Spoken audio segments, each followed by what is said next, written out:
Hello everyone, this is your master teacher Surabhi Gupta from Vedantu and मेरी कक्षा में आपका स्वागत है। Welcome to today's session where we are going to be starting with the chapter physical features of India. आपके class 9 geography का chapter 2 है।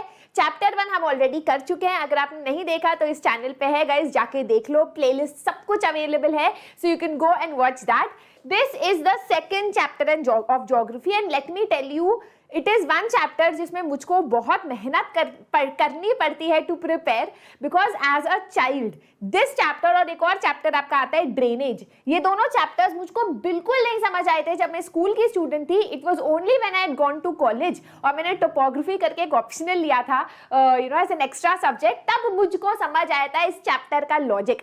तो आप समझ सकते हो कि कितने साल लग गए मुझको, है ना। But it is a easy chapter, it's just that इसके कुछ कॉन्सेप्ट्स थोड़े ट्रिकी है, तो हम कॉन्सेप्चुअली चैप्टर को समझेंगे सो दैट आप लोग आराम से बिना रटे एग्जाम में अव्वल मार्क्स लाओ। चलो नाउ चैप्टर शुरू करने से पहले एनसीईआरटी अगर आपके सामने है तो एनसीईआरटी खोल के बैठ जाओ, या फिर अपने सामने एक नोटबुक जरूर खोल के रखना टू जॉट डाउन थिंग्स जो बुक में नहीं है पर मैं आपको बताऊंगी, जिससे कि बाद में जब आप वही चीज पढ़ो तो उसका लॉजिक आपको याद रहे। वापस से इस वीडियो पे भी आ सकते हो, यही खूबी है यूट्यूब की, पर आपका टाइम वेस्ट नहीं होगा। तो please take a notebook and a pen and for this chapter specifically, और ड्रेनेज दो चैप्टर्स है जिसमें कॉन्सेप्ट्स एनसीईआरटी में नहीं दे रखे हैं, सिर्फ फैक्ट्स दे रखे हैं, पर हम थोड़ा कॉन्सेप्ट भी समझते जाएंगे जिससे कि आपको जो है लर्न करने में आसानी हो। एंड कभी आगे यूपीएससी का कोई ख्याल है कि भाई कलेक्टर साहब बनना है, तो उस टाइम पे ये तो यूपीएससी का फेवरेट चैप्टर्स में से है, ठीक है। Let us begin without wasting much time. I hope everyone has a notebook and pen. Focus चाहिए इस चैप्टर में। क्या चाहिए? फोकस। आसान है बट थोड़ा सा घुमाता है ये चैप्टर अपनी उंगलियों पे, ठीक है। Physical features of India. अब भारत एक ऐसा देश है जो अनफॉर्चुनेटली उसमें एक ही लैंड फॉर्म नहीं है, फॉर्चुनेटली क्योंकि हम इतनी जगह घूम पाते हैं। जब मन करता है पहाड़ों में उसकी ठंड खाने चले जाते हैं, जब बीच का मन करता है तो हमारे पास बीच है, कोस्ट है, जब हमारा मन करता है कि हम वाटरफॉल देखें तो हम प्लेटो एरिया में चले जाते हैं, जब हमारा मन करता है कि रेगिस्तान पे ऊंट पे बैठ के आए तो हम थार डेजर्ट, इंडियन डेजर्ट पे चले जाते हैं। तो इंडिया की बात करें तो हमारे पास हर तरीके की भिन्न भिन्न प्रकार की डाइवर्स लैंड फॉर्म्स है ना। इन लैंड फॉर्म्स के बारे में हम इस चैप्टर में पढ़ने वाले हैं। अब जैसे कि किसी भी परिवार में छोटे बच्चे होते हैं और बड़े बूढ़े भी होते हैं, वैसे ही अगर हम इंडिया की बात करें तो बड़े बूढ़े हुए आपका डेक्कन प्लेटो, है ना। ये जो प्लेटो एरियाज है ये काफी बड़े बूढ़े, काफी ओल्ड है। कैसे ओल्ड है मैं बताऊंगी, ठीक है। But as compare to that जब आप हिमालयाज की बात करो तो हिमालयाज आर क्वाइट यंग। अब आप कहोगे कि मैम यंग कैसे हैं? जब से हम पैदा हुए हैं, मम्मी पापा दादा दादी, तब से हिमालयाज हैं। अब यहाँ यंग और ओल्ड की जो डेफिनेशन है ये आप जो समझते हो उससे बहुत अलग है। व्हेन आई से यंग मतलब ये कुछ मिलियन ईयर्स ओल्ड है, और व्हेन आई से old I am talking about billion years old, so you can see the difference, right. तो आपके हिमालयाज यंग है। अब परिवार में जो बच्चे होते हैं वो इमोशनली इमेच्योर होते हैं, वो टैंट्रम करते हैं, वो इमोशनली स्टेबल नहीं होते। वैसे ही जो हमारे हिमालयाज है वो स्टेबल नहीं है, उसमें कुछ कुछ होता रहता है, कभी लैंडस्लाइड होती है, कभी एवलांच आता है। अभी भी हिमालयाज की जो हाइट है वो बढ़ रही है, कम नहीं हुई है, राइट। सो यहाँ लिखा होगा they are an unstable zone, youthful topography है with high peaks, deep valleys and fast flowing rivers. Emotions high होते हैं ना बच्चों में, वैसे हमारे हिमालयाज में हाई पीक्स है, फास्ट फ्लोइंग रिवर्स है। It is young age compare to plateau area जहां पर आपके जो माउंटेन्स है वो थोड़े राउंडेड है, थोड़ा धीमा धीमा मेच्योर है, ठीक है। तो इसके बारे में हम आज पढ़ने वाले हैं डिटेल में। क्लियर? Yes, alright. तो गाइज आज हम पढ़ने वाले हैं द हिमालयन माउंटेन्स और नॉर्दर्न प्लेन्स के बारे में। अगले क्लास में हम बाकी चीजों के बारे में पढ़ेंगे क्योंकि इन दोनों में काफी कॉन्सेप्ट्स हैं जो जिसमें हमें टाइम लगेगा, ठीक है। Let us start with the Himalayan mountains. अब गाइज शुरू करने, अब थोड़ा सा ध्यान से सुनना। पहला पॉइंट, सबसे पहला पॉइंट है हिमालयन माउंटेन्स के कैरेक्टरिस्टिक्स क्या है। इस तरीके से एग्जाम में क्वेश्चन आ सकता है। तो आप बोलोगे कि हिमालयाज आर जियोलॉजिकली यंग, मतलब अगर उनकी जियोलॉजिकल एज देखें कि कब वो फॉर्म हुए थे तो वो काफी यंग है। कैसे? मैं बता चुकी हूँ, right, and they are structurally fold mountains. 6th standard की ज्योग्राफी तो पक्का आपको याद नहीं होगी, जब लंच में क्या खाया था वो नहीं याद, तो इसको समझते हैं। अगेन एग्जाम में नहीं आएगा कैसे फॉर्म हुए थे, जस्ट सो दैट आपको रटना ना पड़े, मैं आपको बता रही हूं। अगर आपको याद है कभी आपने पढ़ा था ज्योग्राफी में कि हमारा एक कॉन्टिनेंट हुआ करता था पैंजिया, है ना, फिर ये डिवाइड हो गया। अब क्या होता है, हमारा जो प्लैनेट है उसमें उसके नीचे टेक्टोनिक प्लेट्स होती है जिसके वजह से अर्थक्वेक आता है। कुछ याद आ रहा है? अब ये जो टेक्टोनिक प्लेट्स है ये मूव करती रहती है। वैसे एक टेक्टोनिक प्लेट थी, द इंडियन टेक्टोनिक प्लेट, ये मूव की and it joined the Eurasian plate.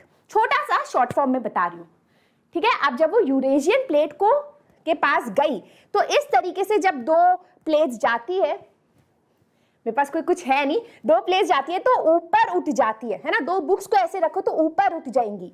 तो क्योंकि वो फोल्ड कर रही है इसीलिए इन माउंटेन्स को हम लोग बोलते हैं फोल्ड माउंटेन्स।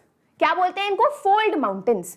तो हिमालयाज हैं आपके फोल्ड माउंटेन्स एंड ये जियोलॉजिकली यंग है, ठीक है। अब ये जो लैंडमास है, जो गोंडवाना का पार्ट हुआ करता था, ये जो लैंडमास है, जो ओल्ड लैंडमास है, कितने साल पुराना लैंडमास है, ये है हमारा डेक्कन एरिया, ठीक है, जिसको हम लोग डेक्कन प्लेटो भी बोलते हैं, that is the Deccan area. Clear? तो इसके कंपैरिजन में आपके हिमालयास काफी ज्यादा यंग है। क्लियर? इतना पार्ट समझ आ गया? यस, ऑलराइट, समझाते रहेंगे, आते रहेंगे हम इस फोटो पे। It stretches over the northern borders of India, north में है हमारे। अच्छा, इंडस और ब्रह्मपुत्रा, ये अगर आपका इंडस रिवर है या आपका ब्रह्मपुत्रा रिवर है, इसके बीच में आपके हिमालयाज है। They represent the loftiest, loftiest मतलब विशाल, विशाल की स्पेलिंग, लॉफ्टीएस्ट मतलब विशाल, बहुत ऊंचे, बहुत बड़े, है ना। Loftiest and one of the most rugged, rugged का मतलब है उबड़ खाबड़, ऐसा नहीं सॉफ्ट है कि बिल्कुल ऐसा लग रहा है कि ड्राइंग है, नहीं, रगेड है, एवलांच होता है उस पर, पत्थर है, नॉन यूनिफॉर्म है, right. Barriers of the world, barrier क्यों बुलाया गया है? बैरियर क्योंकि इन हिमालयाज के वजह से ही जो ठंडी ठंडी हवाएं तिब्बत वगैरह से आती है वो इंडिया के अंदर नहीं घुसती है, वो वहीं पर रह जाती है, इसीलिए our country never gets as cold as Tibet, ठीक है। It's a big thing for us, right. तो ये बैरियर की तरह भी एक्ट करती है। क्लियर? ऑलराइट, अब Himalayan mountains form an arc, arc होता है ये, है ना, मैथ्स का कुछ कॉन्सेप्ट है आर्क।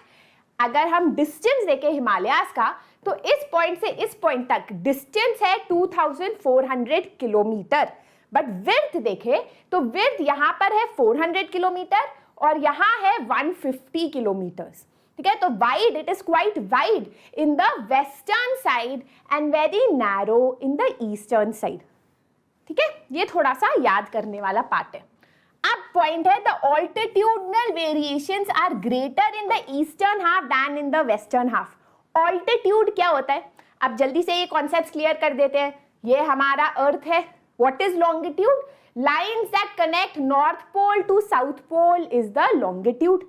What is latitude? लेटे हुए लाइंस लैटिट्यूड होते हैं। जो इक्वेटर के पैरेलल होते हैं उसको हम लोग बोलते हैं लैटिट्यूड। ये ऑल्टीट्यूड कौन से खेत की मुर्गी है? तो गाइस, जो ऑल्टीट्यूड है it is how high you are from the mean sea level. तो सी का जो लेवल है उससे आप कितनी ऊंचाई पे हो उसको हम बोलते हैं ऑल्टीट्यूड। तो ऑल्टीट्यूड अगर हम ईस्ट का, नॉर्थ साउथ ईस्ट का देखें तो वो ज्यादा ऊंचे पहाड़ मिलेंगे एज कंपेयर टू वेस्ट में, जिनकी हाइट इतनी ज्यादा नहीं है। अब आप ये रट सकते हो या आप ये समझ सकते हो। ऐसा क्यों है?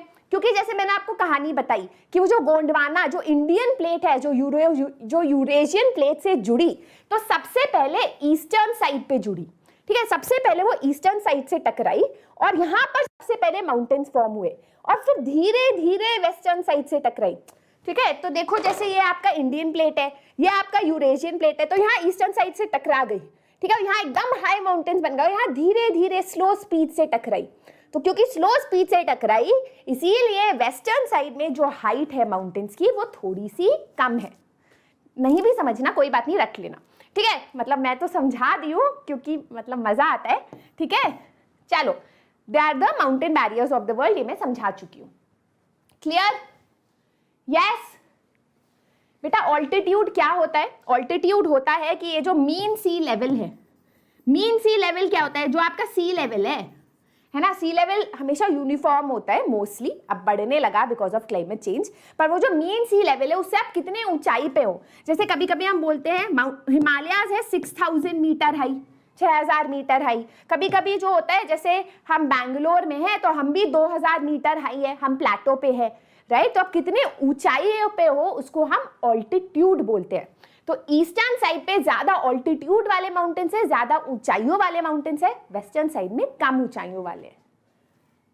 ठीक है, डेक्कन क्या होता है मैं बताती हूँ, अभी धीरे धीरे बताऊंगी, सब अभी जानना चाहते हो रुक जाओ। चलो अब अगर हम हिमालयास को लॉन्गिट्यूडनल एक्सटेंट के बेसिस पे डिवाइड करें, चलो पहले समझते हैं फिर मैं आपको बताऊंगी। तो हम इसको 3 पार्ट्स में डिवाइड कर सकते हैं। पहला है द ग्रेट और इनर हिमालयास और द हिमाद्री। अब आप कहोगे मैम 3 नाम क्यों? बेटा तुम्हारा नाम घर पे होता है नालायक, बाहर होता है राजू, और दोस्तों के बीच में कुछ और ही होता है जो मैं बोलना नहीं चाहती। हाँ, तो हमारे हिमालयास के 3 नाम नहीं हो सकते जब आपके 3 नाम होते हैं, राइट। तो आप on the basis of longitudinal extent, what does that mean longitudinal, कि अब ये हमारे लॉन्गिट्यूड है। तो यहां सबसे पहले इस लॉन्गिट्यूड में आता है आपका द इनर हिमालयाज या हिमाद्री। हिमाद्री क्यों बोलते हैं? बुक में नहीं है, but just I am just telling you कि हिम मतलब आइस है ना, आइस का जो यहाँ पर सबसे ज्यादा जो माउंटेन्स है वो आइस लेडन होते हैं, है ना, इतनी ऊंचा इतना ठंड होता है वहां कि काफी स्नो होता है। तो these mountains are called inner Himalayas. अब आप कहोगे कि मैम वाई इनर, है ना, ये तो आउटर होने चाहिए, बाहर को है। इनर इसीलिए बोलते हैं क्योंकि सबसे पहले जो हिमालयास फॉर्म हुए थे, जब 2 प्लेट्स जुड़े थे तो वो यही थे। ठीक है, तो जो पहले चीज है वो उसको इनर, फिर आपने बाहर की गेट बनाई, फिर उसके बाहर की गेट बनाई, right. So this is the inner Himalayas और द हिमाद्री, राइट, और द ग्रेट हिमालयास, क्योंकि सबसे ज्यादा हाईएस्ट सबसे ऊंचे माउंटेन्स यही है। सबसे पहले पैदा ये हुए थे तो सबसे लंबे भी यही है। फिर सेकंड जो पैदा हुए थे वो थे आपके द लेसर हिमालयास या हिमाचल, क्योंकि ये सेकंड नंबर पे, मिडिल हिमालयास भी इनको बोलते हैं, लेसर हिमालयास भी इन्हें बोलते हैं, इनकी हाइट भी थोड़ी कम है, हिमाचल। और तीसरा है आपके शिवालिक, जिनकी हाइट सबसे ज्यादा कम है। क्लियर? यस, हाँ, because it is covered with ice. Guys ये समझ आ गया? लॉन्गिट्यूड के बेसिस पे अगर आपको एग्जाम में पूछा जाए कि हिमालयास कैसे डिवाइड होते हैं, इनर हिमालयास जो सबसे पहले हुए थे हिमाद्री या ग्रेटर हिमालयास क्योंकि वो सबसे बड़े हैं, फिर मिडिल हिमालयास या हिमाचल या लेसर हिमालयास और उनकी हाइट भी छोटी है, फिर आते हैं आपके शिवालिक्स या सबसे छोटे हिमालयास। टेरेन क्या होता है? टेरेन होता है बेटा कि आपका लैंड कैसा है, क्या वो इस तरीके से उबड़ खाबर है, तो हम कहेंगे रफ टेरेन। ठीक है, टेरेन मतलब जो सरफेस, टेरेन मतलब सरफेस। समझ आ गया?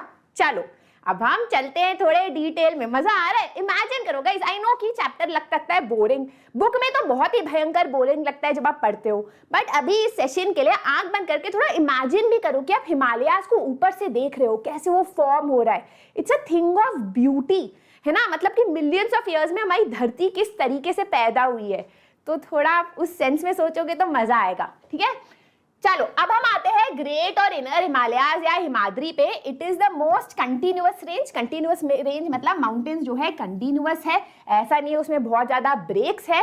It has an average height of 6000 metres. क्योंकि वो अच्छा 6000 मीटर्स ऑफ व्हाट? क्योंकि वो मीन सी लेवल से 6000 मीटर ऊपर है, इसीलिए वहां बहुत ठंड होती है, इसीलिए जो माउंटेन्स होते हैं वो स्नो कैप्ड होते हैं, राइट।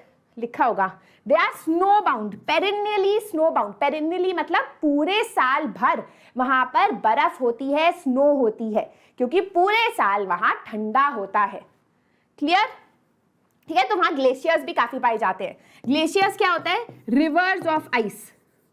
रिवर्स ऑफ आइस मतलब वहां जो नदियां है इतने हाई माउंटेन्स पे वो आइस में बदल गई है ठंड के वजह से, तो उनको हम ग्लेशियर्स बोलते हैं। ठीक है, it contains all prominent Himalayan peaks. आपके जो सारे जो इंपॉर्टेंट, माउंट एवरेस्ट हो गया, सारे जो इंपॉर्टेंट वाले हैं वो यहीं पाए जाते हैं। The folds of the great Himalayas are asymmetrical in nature. Symmetry और एसिमेट्री में डिफरेंस क्या है? सिमेट्री मतलब माउंटेन ऐसा है, बिल्कुल जैसे राइट साइड में है वैसे ही लेफ्ट साइड में है। एसिमेट्रिकल मतलब यहां से ऊंचाई होगा और यहां से इस तरीका का होगा। तो एसिमेट्रिकल है, ऐसा नहीं कि माउंटेन ऐसे है जैसे ड्राइंग है ना, ऊबड़ खाबड़ है, कभी एक साइड से बिल्कुल ढलान है, दूसरे साइड से बिल्कुल चढ़ाई है, तो एसिमेट्रिकल है। The core of the Himalayas is composed of granite. कभी आपने सोचा हो कि पहाड़ के अंदर है क्या? तो उसमें ग्रेनाइट आपको काफी सारे पत्थर देखने को मिलते हैं। इट इज कोर जो है वो ग्रेनाइट का बना है। इसके पीछे भी कारण है बट उसमें मैं नहीं जाऊंगी, थोड़ा डिटेल फिर हम चले जाएंगे, ठीक है। चलो अब हम आते हैं हिमाचल। गई समझ आ रहा है ना? क्लियर? चलो अब हम आ रहे हैं हिमाचल या लेसर हिमालयाज पे। तो जो फर्स्ट माउंटेन है इनर हिमालयाज, उसके हिमाद्री के बाद जो पैरेलल में रेंज आते हैं उसे हम लेसर हिमालयाज या हिमाचल भी बोलते हैं। वो 6000 मीटर के थे, ये थोड़े छोटे हैं है ना, बाद में पैदा हुए थे। So they are 3700 to 4500 metre in height, और उसका एवरेज विड्थ जो है वो 50 किलोमीटर का है। The range are mostly composed of highly compressed and altered rocks. इसको समझते हैं। compressed क्या होता है? compress मतलब जब आप एक तरीके से आपको दबा दिया गया है, तो यहाँ ये मिडिल हिमालयाज है। जैसे मिडिल चाइल्ड जो है बड़े भाई और छोटे भाई के एक्सपेक्टेशन के बीच में पेरेंट्स के उस सामने बिल्कुल फंस जाता है ना, वैसे ये हमारे हिमाचल है जो कंप्रेस्ड रॉक्स यहाँ पाए जाते हैं, बिल्कुल दबे हुए रॉक्स। ऑल्टर्ड मतलब जिसका फॉर्म चेंज हो चुका है ना, कभी वो आपका इग्नियस रॉक है, कभी मेटामॉर्फिक रॉक है। So they are altered rocks, compressed and altered rocks. समझ गए? नहीं समझ आया तो थोड़ा लर्न कर लो, ऐसे समझोगे तो और मजा आएगा, but I am just telling you, कुछ लोगों को नहीं इंटरेस्ट है ना। अब हम आते हैं हिमाचल में सबसे इंपॉर्टेंट रेंज, 1 मार्कर की तरह ये फैक्ट्स आपको याद करने हैं। It is the Pir Panjal range. तो ये आपका पीर पंजल रेंज है हिमाचल में, जो काफी ज्यादा इंपॉर्टेंट है। उसके अलावा धौलाधार, महाभारत रेंजेस, ये कांगड़ा, कुल्लू वैली ऑफ हिमाचल प्रदेश, ये काफी ज्यादा फेमस पॉपुलर एरियाज है हिमाचल की। हिल स्टेशन होते हैं तो आप जाते ही हो है ना, कांगड़ा वैली, कुल्लू मनाली है ना, जाते हो ना, तो ये काफी पॉपुलर है, इसी एरिया में पाए जाते हैं। क्लियर? यस? हाँ बेटा, नोट्स के पीडीएफ टेलीग्राम पे अवेलेबल होंगे, ठीक है। I post it on Telegram. अगर नहीं करती तो मुझे प्राइवेटली याद दिला दिया करो, तो मैं पोस्ट कर दूंगी।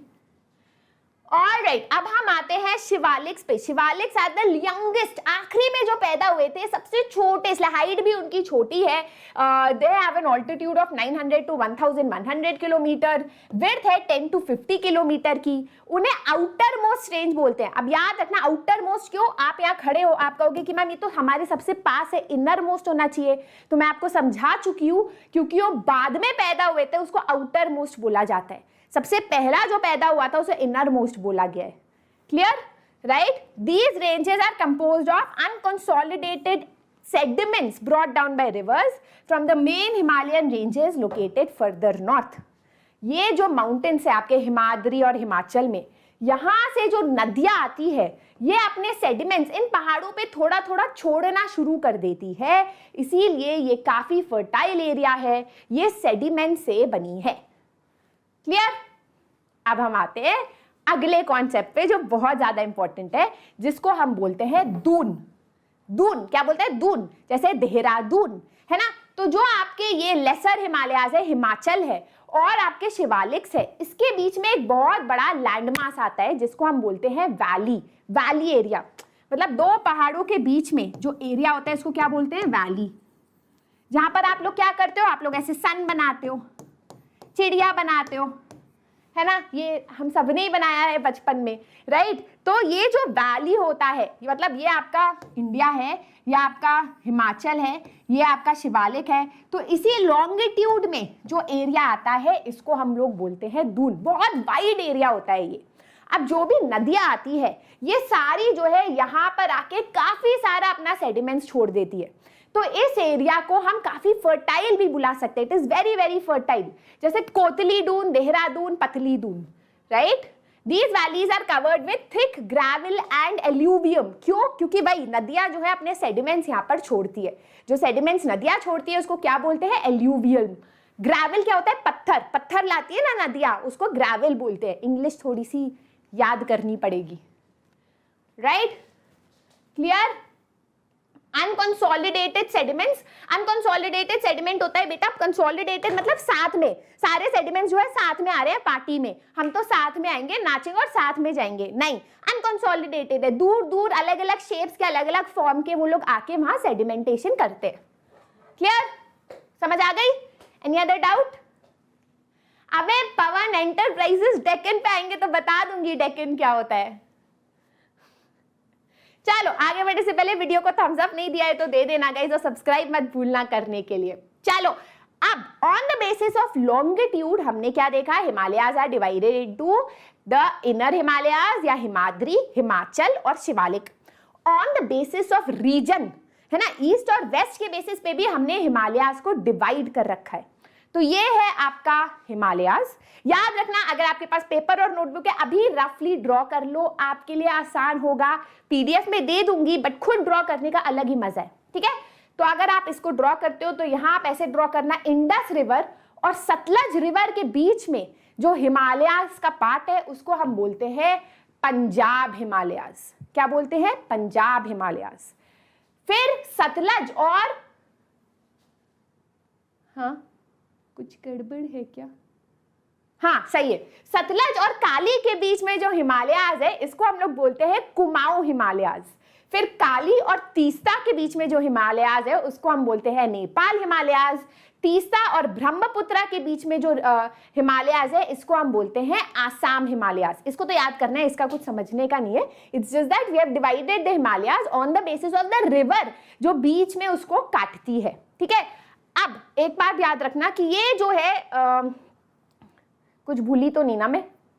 हाँ, अब आपको गई समझ आ गया ना ये पार्ट? देख लो, ठीक है? पंजाब हिमालयाज, कुमाऊं हिमालयाज, नेपाल हिमालयाज, आसाम हिमालयाज। अब आप ये देखो, ये जो ब्रह्मपुत्रा रिवर है ये एकदम से ऐसा टर्न लेती है। क्यों लेती है मैं बताऊंगी, बट ये टर्न लेती है और यहाँ पर ये रिवर आ जाती है। ये माउंटेन्स भी, हिमालयन माउंटेन्स भी एक टर्न लेते हैं। तो ये जो हिमालयन माउंटेन्स है जो इस साइड आ रहे हैं इसको हम लोग बोलते हैं पूर्वांचल हिमालयाज, ठीक है? Which are coming to the eastern most part of India, as if ये इंडिया हमारे देश को, भारत को एक बाउंड्री दे रहे हो, है ना? भगवान का ही हमारा स्थान है यहाँ पर। It is called Purvanchal Himalayas. Clear?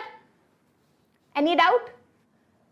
ठीक है, अब ये जो पूर्वांचल है जो ईस्टर्न मोस्ट साइड पे है, अच्छा यहां लिखा है बियॉन्ड द दिहांग गॉर्ज, इसको समझते हैं। ब्रह्मपुत्रा रिवर चाइना में उसको दिहांग बोला जाता है, ठीक है? यही जो दिहांग रिवर है इंडिया में आते ही ये ब्रह्मपुत्रा बन जाती है। गॉर्ज क्या होता है? जब दो पहाड़ों के बीच में, मैंने एक इमेज भी डाली है, हाँ ये ऐसे, ये इस तरीके से जो टर्न लेती है ना रिवर पहाड़ के चारों तरफ, इसको हम लोग बोलते हैं गॉर्ज। तो ये हमारा जो इंडिया है, यहाँ पर जब ये ब्रह्मपुत्रा रिवर आती है तो हमारे हिमालयाज भी इस साइड आते हैं और उसके साथ साथ रिवर भी इस साइड आती है, ठीक है? ये जो गॉर्ज से इस साइड आती है इसको हम लोग बोलते हैं the Purvanchal. Clear? Eastern most side of the mountains. यहाँ पर क्योंकि बहुत बारिश होती है, नॉर्थ ईस्टर्न पार्ट है हमारे देश का, वैलीज है, यहाँ जंगल है, यहाँ काफी ज्यादा ग्रीनरी है, काफी फर्टाइल एरिया भी है। यहाँ पर पूर्वांचल में और भी रेंजेस है, द पटकोई रेंज, फिर आपका नागा रेंज क्योंकि वहां नागालैंड है, मणिपुर रेंज क्योंकि वहां मणिपुर है, and then you have the Mizo range. Lushai भी एक नाम है तो उसको मीजो रेंज आपकी बुक में दे रखा है, तो मीजो रेंज, ठीक है? ये अगेन याद करने वाला है। ऑलराइट, अच्छा यहाँ लिखा है the hills running through the north eastern states are mostly composed of strong sandstones. जो सैंडस्टोन होता है वो सेडिमेंटेशन से बनता है, क्योंकि यहाँ पर नदी आ रही है और काफी उसकी स्पीड कम हो जाती है क्योंकि वो टर्न ले रही है ना। जब गाड़ी आप स्पीड में चला रहे हो, टर्न लेते हो तो स्पीड कम हो जाती है, तो यहाँ रिवर की स्पीड कम हो जाती है तो वो सेडिमेंटेशन करने लगती है, एक के ऊपर एक सेडिमेंट्स होने लगते हैं और सैंडस्टोन काफी ज्यादा पूर्वांचल में पाया जाता है। क्लियर? यस, चलो हिमालयाज खत्म। अब हम आते हैं second part of the chapter, जिसके बाद मेंटी होगा, जो काफी बच्चे कह रहे हैं पता है नहीं आपको चैप्टर, मेंटी चाहते हो, आएगा मेंटी भी आएगा, पर समझ तो लो चैप्टर को। What is the difference between Doon and valley? Guys, valley अगर बहुत ही पतला एरिया है तो उसको वैली बोलते हैं, but Doon is a part of valley only, but क्योंकि ये वाला पार्ट काफी ज्यादा ब्रॉड है ना, जो आपका शिवालिक और मिडिल हिमालयाज के बीच का है, इसलिए हमने इसका नाम दून रखा है. It is also a valley only, it's just a wide land. ठीक है, चलो अब हम आते हैं नॉर्दर्न प्लेन पे. अगर हम बोले आपके out of all the topographies of India, mountain, plateau, plain सबसे ज्यादा लैंड है, मतलब लैंड मास अगर आपका सम परसेंट याद है, फर्स्ट चैप्टर में पढ़ा था, मैं भूल गई हूँ, आपको याद होना चाहिए. माउंटेन इतना परसेंट है, plateau I think is 40 something percent है ना, तो प्लेन इज सम 40%, राइट. तो जो प्लेन एरिया है वो सबसे बड़ा लैंड मास एरिया है. तो क्योंकि प्लेन बिग है, तो मैंने आपको बताया था north plain is made by big rivers, Brahmaputra, Indus and Ganga. It has over 7 lakh square kilometre of land. बहुत डेंसली पॉपुलेटेड है क्योंकि यहाँ काफी ज्यादा रिवर्स जाती है और सेडिमेंटेशन करती है. यहाँ काफी अच्छा एल्यूवियल सॉइल पाया जाता है जो बहुत फर्टाइल है. अगर आपके दिमाग में आया है कि मैम ये कैसे बना, चलो जल्दी से बता देती हूँ. तो गाइस, जब मैंने आपको बताया था ना हिमालयाज जब पैदा हुए थे, तो आपने पढ़ा होगा कि जब भी एंटीक्लाइन, चलो जब भी माउंटेन्स बनते हैं उसके साथ साथ एक डिप्रेशन भी बनता है. ठीक है, तो ये वाला एरिया जो इंडिया का था, जब ये जुड़ गया टिबेट लैंडमास से, तो ये वाला एरिया डिप्रेस हो गया था, अंदर जो है घुस गया था. तो वो जो घुसा हुआ एरिया है, वहां पर जब नदियां बार बार आई, उन्होंने सेडिमेंटेशन किया, तो वो एरिया एल्यूवियल सॉइल से रिच हो गया. इसीलिए आज वो इतना फर्टाइल है. इसीलिए यूपी, बिहार, बनारस ऐसे एरियाज में इतनी पॉपुलेशन पाई जाती है, क्योंकि वहां आप खेती बाड़ी करके बहुत प्रॉफिट कमा सकते हो. क्लियर? अब यहाँ का अगर आप कैरेक्टरिस्टिक देखो, जैसे हमने हिमालयाज का कैरेक्टरिस्टिक देखा, नॉर्दर्न प्लेन्स का कैरेक्टरिस्टिक देखो, तो 3 चीजें यहाँ पाई जाती है. रिवराइन आइलैंड पहला कॉन्सेप्ट, दोआब दूसरा कॉन्सेप्ट, डिस्ट्रीब्यूटरीज तीसरा कॉन्सेप्ट. तीनों का मतलब अब हम समझने वाले हैं, प्लीज ध्यान से सुनना. पहले है रिवराइन आइलैंड. रिवराइन आइलैंड क्या होता है? अब हिमालय से जब नदी आती है तो बहुत ज्यादा हाई स्पीड में आती है. इतने हाई स्पीड में आती है कि अपने साथ सब कुछ ले जाती है, चाहे वो सेडिमेंट्स हो, पत्थर हो, कंकड़ हो, अपने साथ सब कुछ ले जाती है. बट जब वो प्लेन एरिया में आती है तो उसकी स्पीड थोड़ी कम हो जाती है ना. पानी अपने सर पे डालो, तेज से नीचे जाएगी, पर जब जमीन पे आ जाएगी तो उसकी स्पीड धीमी हो जाएगी, धीरे धीरे नाचते हुए जाएगी. अब जब रिवर की स्पीड धीमी हो जाती है तो उसको थकान महसूस होने लगती है ना. जैसे हम लोग बहुत तेज दौड़ रहे हैं तो सामान लेके दौड़ रहे हैं, पर धीरे हो गए तो लगता है कि यार सामान नीचे रख दो थोड़ी देर. वैसे ही जो हमारी नदियां हैं वो अपने सेडिमेंट्स जो है नीचे रखने लगती है ना, तो फिर उसको सेडिमेंटेशन बोलते हैं. एंड ये जो सेडिमेंट्स है, कहाँ थी मैं, हाँ, कभी कभी क्या होता है कि नदी आई और उसने काफी सारे सेडिमेंट्स जो है एक पॉइंट पे छोड़ दिए. ठीक है, तो इस यहाँ पर एक आइलैंड सा बन गया, इसको हम लोग बोलते हैं रिवराइन आइलैंड. ठीक है, क्या बोलते हैं? Riverine island. ठीक है, तो यहाँ पर आपको दिख रहा है नदी है, बीच में जो है सेडिमेंट्स काफी ज्यादा हो गए कि आइलैंड बन गया. वैसे ही यहाँ पर, आई डोंट नो अगर आपको क्लियर है, ये एक आइलैंड बन गया है बीच में, इसको क्या बोलते हैं? Riverine island. ये बहुत ज्यादा फर्टाइल होती है, इसमें काफी ज्यादा एल्यूवियल सॉइल होती है वगैरह वगैरह. अब all of this area including climate भी काफी परफेक्ट है इस एरिया के फॉर एग्रीकल्चर. तो एग्रीकल्चर यहाँ पर काफी ज्यादा होता है. क्लियर? सब समझ गए? यस. चलो, मैंने रिवराइन आइलैंड समझा दिया. अब हम दूसरे पार्ट पे चलते हैं, दोआब. दोआब और रिवराइन आइलैंड में काफी बच्चे कंफ्यूज होते हैं. तो गाइस, जब ऐसे नदी जा रही है और बीच में जो है वो सेडिमेंटेशन कर देती है, इसको हम लोग बोलते हैं रिवराइन आइलैंड. बट वहीं पर अगर दो अलग अलग, हाँ, वहीं पर अगर दो अलग अलग रिवर 1 और रिवर 2 कन्वर्ज हो रही है, अपने रास्ते पे जा रही है पर एक जगह मिल रही है, तो ये बीच वाला जो एरिया होता है इसको हम लोग बोलते हैं दोआब. क्या बोलते हैं? यहाँ पर जो लैंड कभी कभी फॉर्म हो जाता है, सेडिमेंट्स जो है सेडिमेंटेशन हो जाता है, इसको आप बोलते हो दोआब. तो रिवराइन आइलैंड कब होता है? जब एक ही नदी में सेडिमेंटेशन होकर आइलैंड बन जाता है. जो दो नदी मिल जाती है उस एरिया में जो लैंडमास प्रोड्यूस होता है, इसको हम बोलते हैं दोआब. कंफ्यूज मत होना इस बात से. ठीक है, तीसरा आपको कॉन्सेप्ट याद करना है डिस्ट्रीब्यूटरीज का। डिस्ट्रीब्यूटरीज क्या होता है? डिस्ट्रीब्यूटरीज होता है जब एक नदी होती है और वो अपने लाइफ के एंड तक पहुंचने वाली होती है, वो समुंदर से मिलने वाली होती है, तो काफी थक जाती है, उसकी स्पीड बहुत कम हो जाती है। स्पीड कम हो जाती है तो it splits into different small streams, जिसको हम बोलते हैं डिस्ट्रीब्यूटरीज। बच्चे, बच्चों के बच्चे, पोते, नाते सब हो जाते हैं नदी के, है ना। तो ये होते हैं आपके डिस्ट्रीब्यूटरीज। क्लियर? अब ये जो डिस्ट्रीब्यूटरीज है ये इतने ज्यादा स्लो हो जाते हैं तो यहाँ भी काफी ज्यादा सैंड और सिल्ट छोड़ देते हैं, ठीक है। तो ये भी काफी फर्टाइल एरिया होता है एग्रीकल्चर का। यस। अब द नॉर्दर्न प्लेन्स जो है, जैसे हमने हिमालयाज को डिवाइड कर रखा है, नॉर्दर्न प्लेन्स को भी हमने 3 पार्ट्स में डिवाइड कर रखा है। इसको ध्यान से देखो तो इंडस रिवर और घाघर रिवर के बीच में जो है उसको हम लोग बोलते हैं पंजाब प्लेन्स।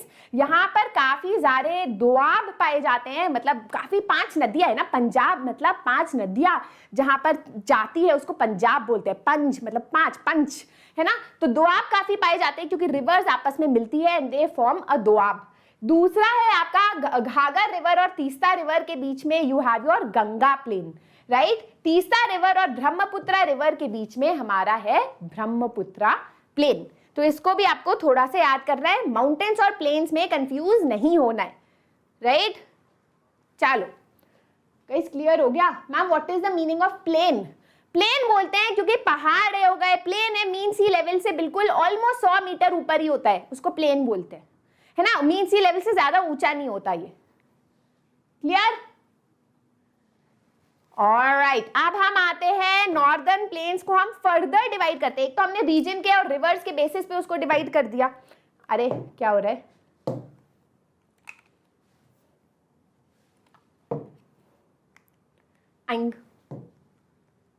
हाँ सॉरी, कभी कभी चलता नहीं। रिवर्स के बेसिस पे हमने उसे डिवाइड कर दिया पंजाब प्लेन्स, गंगा प्लेन्स और ब्रह्मपुत्रा प्लेन्स के बीच में। अब हम लोग उसको अगेन लॉन्गिट्यूड के बेसिस पे डिवाइड करते हैं। हाँ, we can divide it into 4 parts, Bhabar, Terai, bhangar और खादर। इस पार्ट को अगेन थोड़ा ध्यान से सुनना, कंफ्यूज होने की कोई जरूरत नहीं है, बहुत ज्यादा आसान है। जब नदी, थोड़ा समझ लो फिर मैं आपको डिटेल में समझाऊंगी। जब नदी पहाड़ों से नीचे प्लेन एरिया में आती है तो नीचे काफी बड़े कंकड़ या पत्थर होते हैं, क्योंकि जब आप बहुत थके, जैसे आप आ रहे हो पहाड़ के नीचे, बहुत बड़ी अटैची है आपके पास, बहुत बैग्स है, तो सबसे पहले नीचे आप क्या रखोगे? जो सबसे भारी है उसको आप सबसे पहले रखोगे। वैसे जो नदी है सबसे पहले वैली में आते ही वो क्या नीचे रखती है? कंकड़, बड़े बड़े पत्थर, है ना, उसको नीचे रख देती है। तो ये वाला जो एरिया होता है जहाँ काफी बड़े बड़े पत्थर पाए जाते हैं उसको हम लोग बोलते हैं भाबर। तो अगर आपका ये इंडिया है, यहाँ आपके 3 माउंटेन रेंजेस है, फिर उसके बाद प्लेन एरिया में ये वाला जो एरिया है ना, जो शिवालिक के पैरेलल है ना, प्लेन एरिया में, इसको हम लोग बोलते हैं भाबर। यहां पर आप देखोगे काफी बड़े बड़े पत्थर है। अब क्योंकि यहाँ पत्थर है तो जो नदियां है वो इन पत्थरों के अंदर चली जाती है, ठीक है, पत्थरों के अंदर थोड़ा नीचे नीचे से जाती है। फिर उसके बाद भंगर के बाद आता है ये वाला एरिया आपका तेराई। क्या होता है? तेराई। तेराई जो है मार्शी लैंड है। मार्शी लैंड मतलब जहां पर जिसको हम दलदल बोलते हैं, है ना, जहां पर मिट्टी भी है, जमीन भी है, पर पानी भी है, अंदर जाओगे तो अंदर ही घुसे रह जाओगे। मार्शी लैंड, दलदल वाला लैंड पाया जाता है जहां वापस से नदियां जो है सरफेस पे आती है, ग्राउंड पे आपको दिखाई देती है। फिर हम आते हैं भंगर और खादर। ये क्या होता है? फिर उसके बाद जो नदियां है वो जब इस साइड जा रही होती है तो नदियों के पास वाला जो एरिया होता है ना, उसको हम बोलते हैं खादर। क्यों? क्योंकि वो वाला जो एरिया होता है वो बार बार फर्टिलिटी अपना हर साल रिन्यू करता है, ठीक है। Let me explain. तो ये आपकी नदी है ना, तो नदी में जब बहुत तेज बारिश आती है तो नदी जो है नियर बाय एरियाज को फ्लड कर देती है ना। फ्लड को हिंदी में क्या बोलते हैं? बाढ़ आ जाती है। तो फिर जब बाढ़ आती है वापस से अपनी जगह पे जाती है, तो ये वाला जो लैंड एरिया होता है ना, ये काफी ज्यादा फर्टाइल हो जाता है क्योंकि नदी अपने सेडिमेंट्स आसपास छोड़ देती है। क्योंकि ये हर साल जो है बिल्कुल फर्टाइल हो जाता है, इसको हम बोलते हैं खादर। क्योंकि ये खाद की तरह इसकी फर्टिलिटी काफी अच्छी होती है, ठीक है। ये न्यू एल्यूवियल सॉइल भी कहलाई जाती है, अगले चैप्टर में भी पढ़ोगे सेम चीज। तो अभी से बता रही हूँ, उसको क्या बोलते हैं, न्यू एल्यूवियल सॉइल, क्योंकि हर साल जो है नई बनती है। बट यही नदी बहुत साल पहले ऐसे बार बार करती रहती है, नदी की डायरेक्शन भी बदल जाती है, तो खादर से थोड़ा दूर क्या हो जाता है, ये खादर से थोड़ा दूर है ना, जो ओल्ड एल्यूवियल सॉइल होती है, जो पुरानी एल्यूवियल सॉइल होती है, जो ऐसे थोड़ा माउंटेन, थोड़ा जैसे थिक, ऐसे इस टाइप की, जैसे ये नदी है, ये आपका न्यू एल्यूवियल सॉइल है, उसके थोड़ा पहाड़ टाइप जो एरिया होता है उसको हम लोग बोलते हैं भांगर, ठीक है। बिल्कुल बेकार पुरानी एल्यूवियल सॉइल जो इतनी ज्यादा फर्टाइल नहीं होती, इसको हम लोग बोलते हैं भांगर। थोड़ा बहुत क्लियर हुआ? शर्मा जी का बेटा हियर। चलो अब वापस से जो मैंने समझाया देखते हैं बुक में क्या लिखा है। सबसे पहले है भाबर, मैंने आपको बोला नदियां आती है शिवालिक रेंज के पैरेलल में, जो बड़े बड़े पत्थर आपको पाए जाते हैं, पेबल्स पाए जाते हैं, वहां पर आता है आपका भाबर, वहां नदियां जो है छुप जाती है। फिर आता है आपका तेराई, तेराई नदियां वापस से दिखने लगती है, जो दलदल जिसको हम बोलते हैं, दैट इज योर तेराई। यहाँ पर it creates a wet swampy and marshy region, मिट्टी और पानी का मिलावट आप समझ लो, ठीक है। तो स्वम्पी होता है, स्वॉम्स बोलते हैं इसको, इंग्लिश के वर्ड्स है ये। मार्शी मतलब ऐसे चिपचिपा, मार्शी मोटे मोटे थिक थिक फॉरेस्ट, बैम्बू यहाँ पाए जाते हैं, राइट। थिकली फॉरेस्टेड होता है, यहाँ बहुत वाइल्ड लाइफ होती है, जैसे आपका बंगाल में है ना, मैंग्रोव फॉरेस्ट यहाँ पाए जाते हैं। यहाँ पर जो है अभी भी काफी, जो पाकिस्तान से आए थे उन्होंने भी काफी पेड़ वेड़ काट के माइग्रेशन किया, तो ये वो वाला एरिया होता है। फिर होता है आपका, अबे क्या हो गया, लगता है इसका वो खत्म हो गया बैटरी, कोई बात नहीं मम्मा, सब तोड़ दूंगी मैं, कुछ नहीं छोड़ूंगी वेदांतु का। ओके, फिर आते हैं हम भांगर पे। भांगर जो है it is the old alluvial soil, नदी से दूर वाला जो सॉइल है जो बहुत पहले बन गया था, ठीक है। It is found above the flood plains of the river. तो अगर ये नदी है, यहाँ पर न्यू एल्यूवियल सॉइल है, तो इससे जो दूर है, जो थोड़ा सा ऊंचाई पे है, इसको हम भांगर या ओल्ड एल्यूवियल सॉइल बोलते हैं, ठीक है। इट कंटेन्स कैल्सेरियस डिपॉजिट्स, इसमें कंकड़, मोटे मोटे पत्थर काफी पाए जाते हैं, कंकड़। कैल्सेरियस डिपॉजिट्स मतलब कैल्शियम रिच डिपॉजिट्स यहाँ पर पाए जाते हैं, ठीक है। फिर हम आते हैं खादर पे। खाद यंग होती है, फर्टाइल होती है, बार बार रिन्यू होती है, नदी के पास पाई जाती है, इसको हम लोग बोलते हैं खादर। यहाँ पर हमारे जो फार्मर्स है वो इंटेंसिव एग्रीकल्चर करते हैं, क्योंकि लैंड इतनी फर्टाइल है, तो एक ही लैंड पे 1, 2, 3 क्रॉप्स ग्रो करते हैं साल में। क्लियर? यस। तो guys that is what we have done today. अब होने वाला है मेंटी, बट जल्दी से समराइज कर देते हैं हमने किया क्या। पहले हमने हिमालयाज के कैरेक्टरिस्टिक्स पढ़ी, जिसमें मैंने 2 चीजें बोली आपको याद रखना है। पहला, दे आर जियोलॉजिकली यंग, और दूसरा they are structurally fold mountains.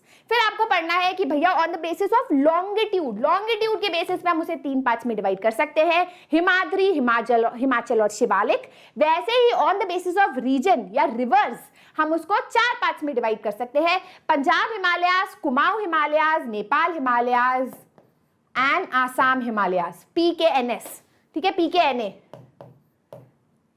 PK आना, पर ये उल्टा है, PK ना आना, ठीक है। तो PK ना आना। Alright, then you have northern plains, जो बिग रिवर से पैदा हुई है, ब्रह्मपुत्र, इंडस और गंगा। एंड उसके बाद we saw how it is divided, वैसे ही पैरेलली, शिवालिक से पैरेलल आपका भाबर, तेराई, भंगर और खादर, ठीक है। एक और पार्ट हमने किया था कि नॉर्दर्न प्लेन्स रिवर्स के बेसिस पे भी डिवाइड होती है, बट यहाँ लिखा नहीं, कोई बात नहीं।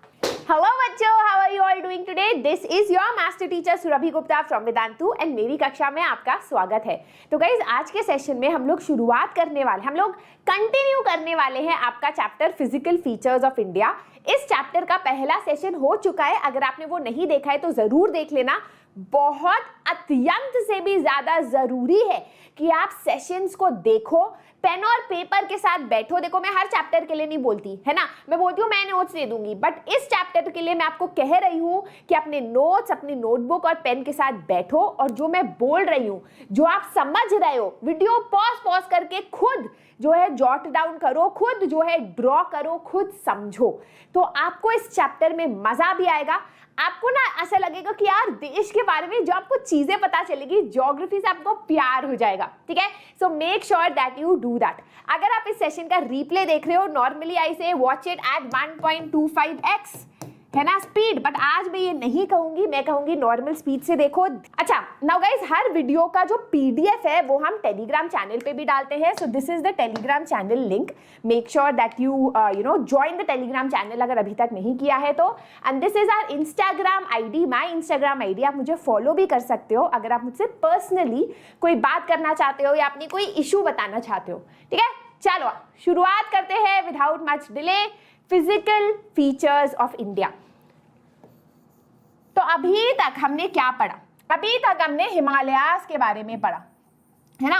हमने हिमालयाज के लॉन्गिट्यूडनल और रीजनल वेरिएशन के बारे में पढ़ा कि कैसे it is divided between Himadri, Himachal और शिवालिक्स। फिर उसको रीजन के बेसिस पे भी डिवाइड कर रखा था हम लोगों ने, राइट। वो फिर पूर्वांचल और ये सब आ गया।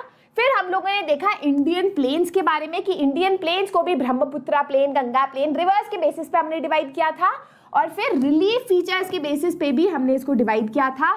That is your bhangar, khadar, terai and bhabar, है ना। इस तरीके से हमने इसको 4 पार्ट्स में डिवाइड किया था। अब हम लोग आगे बढ़ने वाले हैं, ये पार्ट का वीडियो जरूर देख लेना, है ना। और बता भी देना यो इन द चैट बॉक्स कर दो अगर आपने ये वीडियो देख ली है तो। चलो आगे बढ़ते हैं। द पेनिनसुलर प्लेटो, सबसे पहले समझते हैं पेनिनसुला क्या होता है। वैसे तो फर्स्ट चैप्टर में कर चुके हैं कि India is a peninsula, any land that is surrounded by water on 3 sides, इसको हम बोलते हैं पेनिनसुला। प्लेटो क्या होता है? प्लेटो होता है ये लैंड है और फिर थोड़ा सा पीस ऑफ लैंड ऐसे टेबल टॉप में है ना। तो इस पीस ऑफ लैंड को आप क्या बोलते हो? प्लेटो। जो बाकी पीसेस ऑफ, मतलब बाकी जो लैंड मास है उससे थोड़ा उठा हुआ है, टेबल की फॉर्म में है। तो इंडिया में ये वाला जो पार्ट है ना, इसको हम लोग बोलते हैं पेनिनसुलर प्लेटो, क्योंकि एक तो वो पेनिनसुला है और वो प्लेटो है, थोड़ा सा उठा हुआ है। क्लियर? अब हम इसके बारे में थोड़ा डिटेल में पढ़ेंगे। वापस से बोल रही हूँ, पेन और पेपर लिखो, ये सब ड्रॉ करते रहो जिससे याद रहे आपको, राइट। पढ़ेंगे और समझेंगे। Peninsula plateau is a table land, क्योंकि टेबल की तरह उठा हुआ है, composed of old crystalline igneous and metamorphic rock. ध्यान से सुनना, इग्नियस रॉक कैसे होता है? जब वॉल्केनिक इरप्शन होता है और जो आपका लावा है वो कूल डाउन हो जाता है, क्रिस्टल में कन्वर्ट हो जाता है। क्रिस्टल मतलब छोटे छोटे पत्थर, है ना। तो इग्नियस रॉक यहाँ पाए जाते हैं क्योंकि यहाँ काफी वॉल्केनिक इरप्शंस हुआ करते थे। और मेटामॉर्फिक रॉक, जब यही इग्नियस रॉक एक्सट्रीम हीट और प्रेशर में मेटामॉर्फिक रॉक में कन्वर्ट हो जाते हैं, क्योंकि ये लैंडमास भी बहुत पुराना है। So you have crystalline, igneous and metamorphic rock. समझ गए? कुछ रटना ही नहीं है, बड़ा आसान है। चलो आगे बढ़ते हैं, है ना। Formation, it was form due to the breaking and drifting of the Gondwana land and it has, मतलब बताया था कि जो आपका पैंजिया है ये 2 पार्ट्स में डिवाइड हो गया था। जो सदर्न पार्ट था उसको गोंडवाना बोलते थे। ये गोंडवाना जाके जो है तिब्बत चाइना प्लेट से जुड़ गया, है ना। तो ये जो गोंडवाना है ये one of the oldest land mass है। हिमालयास तो नए बने थे ना उस टाइम, पर गोंडवाना तो कितने बिलियंस ऑफ ईयर्स ओल्ड है, right. The plateau has broad and shallow valleys and rounded hills. Himalayas की बात करें तो वो वहाँ चट्टानें बहुत, क्या बोलूँ से, नुकीली है ना। Very sharp pointed hills and very steep valleys Himalayas में। पर ये जो प्लेटो है ये थोड़ा बूढ़ा है। जब आप बूढ़े हो जाते हो ना तो आप थोड़े सॉफ्ट हो जाते हो, आप में इतना तेज नहीं रहता, है ना। पर हिमालयाज तो यंग है, बहुत तेज है, बहुत शार्पनेस है। वहाँ ये प्लेटो इतने बूढ़े हो गए कि वहाँ पर जो हिमालयाज है उनकी इस तरीके से हिल्स है, राउंडेड हिल्स, और वैलीज भी काफ़ी ज़्यादा ब्रॉड है और बहुत स्टीप नहीं है, बहुत ज़्यादा छोटी नहीं है, बहुत बड़ी है ना। इरोजन वगैरह हो गया इसके वजह से। क्लियर? चलो आगे बढ़ते हैं। अब प्लाटो में हम प्लाटो, इंडियन प्लाटो को हम दो पार्ट्स में डिवाइड कर सकते हैं, द सेंट्रल हाईलैंड्स और डेक्कन प्लाटो। ठीक है, इस पार्ट को थोड़ा ध्यान से सुनना। चाहो तो प्लॉट भी करना शुरू कर दो, प्लॉट करना शुरू कर दो जिससे आपके लिए इजी हो। ये है आपका इंडिया, ठीक है, ये आपका गुजरात वगैरह। अब आया आपका नर्मदा रिवर। ठीक है, what is this? Narmada, N लिख रही हूं मैं यहाँ। नर्मदा रिवर जो मध्य प्रदेश से होते हुए गुजरती है, बहुत इंपॉर्टेंट है मध्य प्रदेश के लिए। ठीक है, फिर नर्मदा के नीचे जो माउंटेन्स है उसको हम लोग बोलते हैं सतपुरा माउंटेन्स। ठीक है, ऊपर जो माउंटेन्स है उसको हम लोग बोलते हैं विंध्या माउंटेन्स। और यहाँ राजस्थान की तरफ थोड़ा सा जो माउंटेन्स है इसको हम लोग बोलते हैं अरावली माउंटेन्स। क्लियर? इतना समझ आ गया? आपकी नर्मदा रिवर, उसके नीचे है Satpura, it is bound by Vindhyas in the north, and फिर आए इस साइड आपके क्या बोलते हैं, अरावली माउंटेन्स। तो जो नर्मदा रिवर के ऊपर वाला पार्ट है ना, ऑल ऑफ दिस पार्ट, ये वाला जो प्लाटो है इसको हम लोग बोलते हैं सेंट्रल हाईलैंड। क्या बोलते हैं? Central highland Plato. तो अगर आपसे क्वेश्चन पूछा जाए कि सेंट्रल हाईलैंड के बारे में बताओ, तो आप बोलोगे in the northern most, it is in the north to the Narmada river, and south में वो सतपुरा रेंज, एंड फिर यहाँ पर डायरेक्शन का ये बना दो जिससे कंफ्यूजन ना हो। एंड नॉर्थ वेस्ट में अरावली हिल से बाउंड है आपका सेंट्रल हाईलैंड। ठीक है, चलो पढ़ते हैं। The Vindhya range is bounded by the Satpura range on the south and Aravallis in the northwest। वैसे ही मैंने दिखाया, ये आपके अरावलीज हो गए, ये सतपुरा, विंध्या और बीच में नर्मदा रिवर। याद करते रहो, डालते रहो अपने नोट्स में। ठीक है, फिर हम लोग देखते हैं कि इस साइड अरावली हिल्स के इस साइड वाला जो एरिया है ना, अरावली हिल्स के इस साइड वाला जो एरिया है इसको हम लोग बोलते हैं the desert, Thar desert, India का थार डेजर्ट। क्लियर? अब ध्यान से सुनना। The flow of the rivers draining in this region, namely the Chambal, Sindh and Betwa and Ken, is from the south west to the north east, thus indicating the slope. एक बार मुझे देखने दो कि कोई, अच्छा चलो चलो कोई बात नहीं, I wanted another slide, but कुछ नहीं होता, यहीं पर पढ़ लेते हैं। तो गाइज यहाँ पर लिखा है कि पहले हम लोग यहाँ समझते हैं प्लेटोज क्या क्या है, फिर हम लोग रिवर्स पे आते हैं जिससे कोई कंफ्यूजन ना हो। ठीक है, अभी आप रिवर्स पे आएंगे। अब आप समझ गए कि यहाँ पर आपका, एक बार इसको मैप को वापस से दिखा देती हूँ, यहाँ पर आपका नर्मदा रिवर है, नर्मदा के रिवर के ऊपर, यू नो व्हाट, मुझको चाहिए होगा एक और स्लाइड, एक सेकेंड।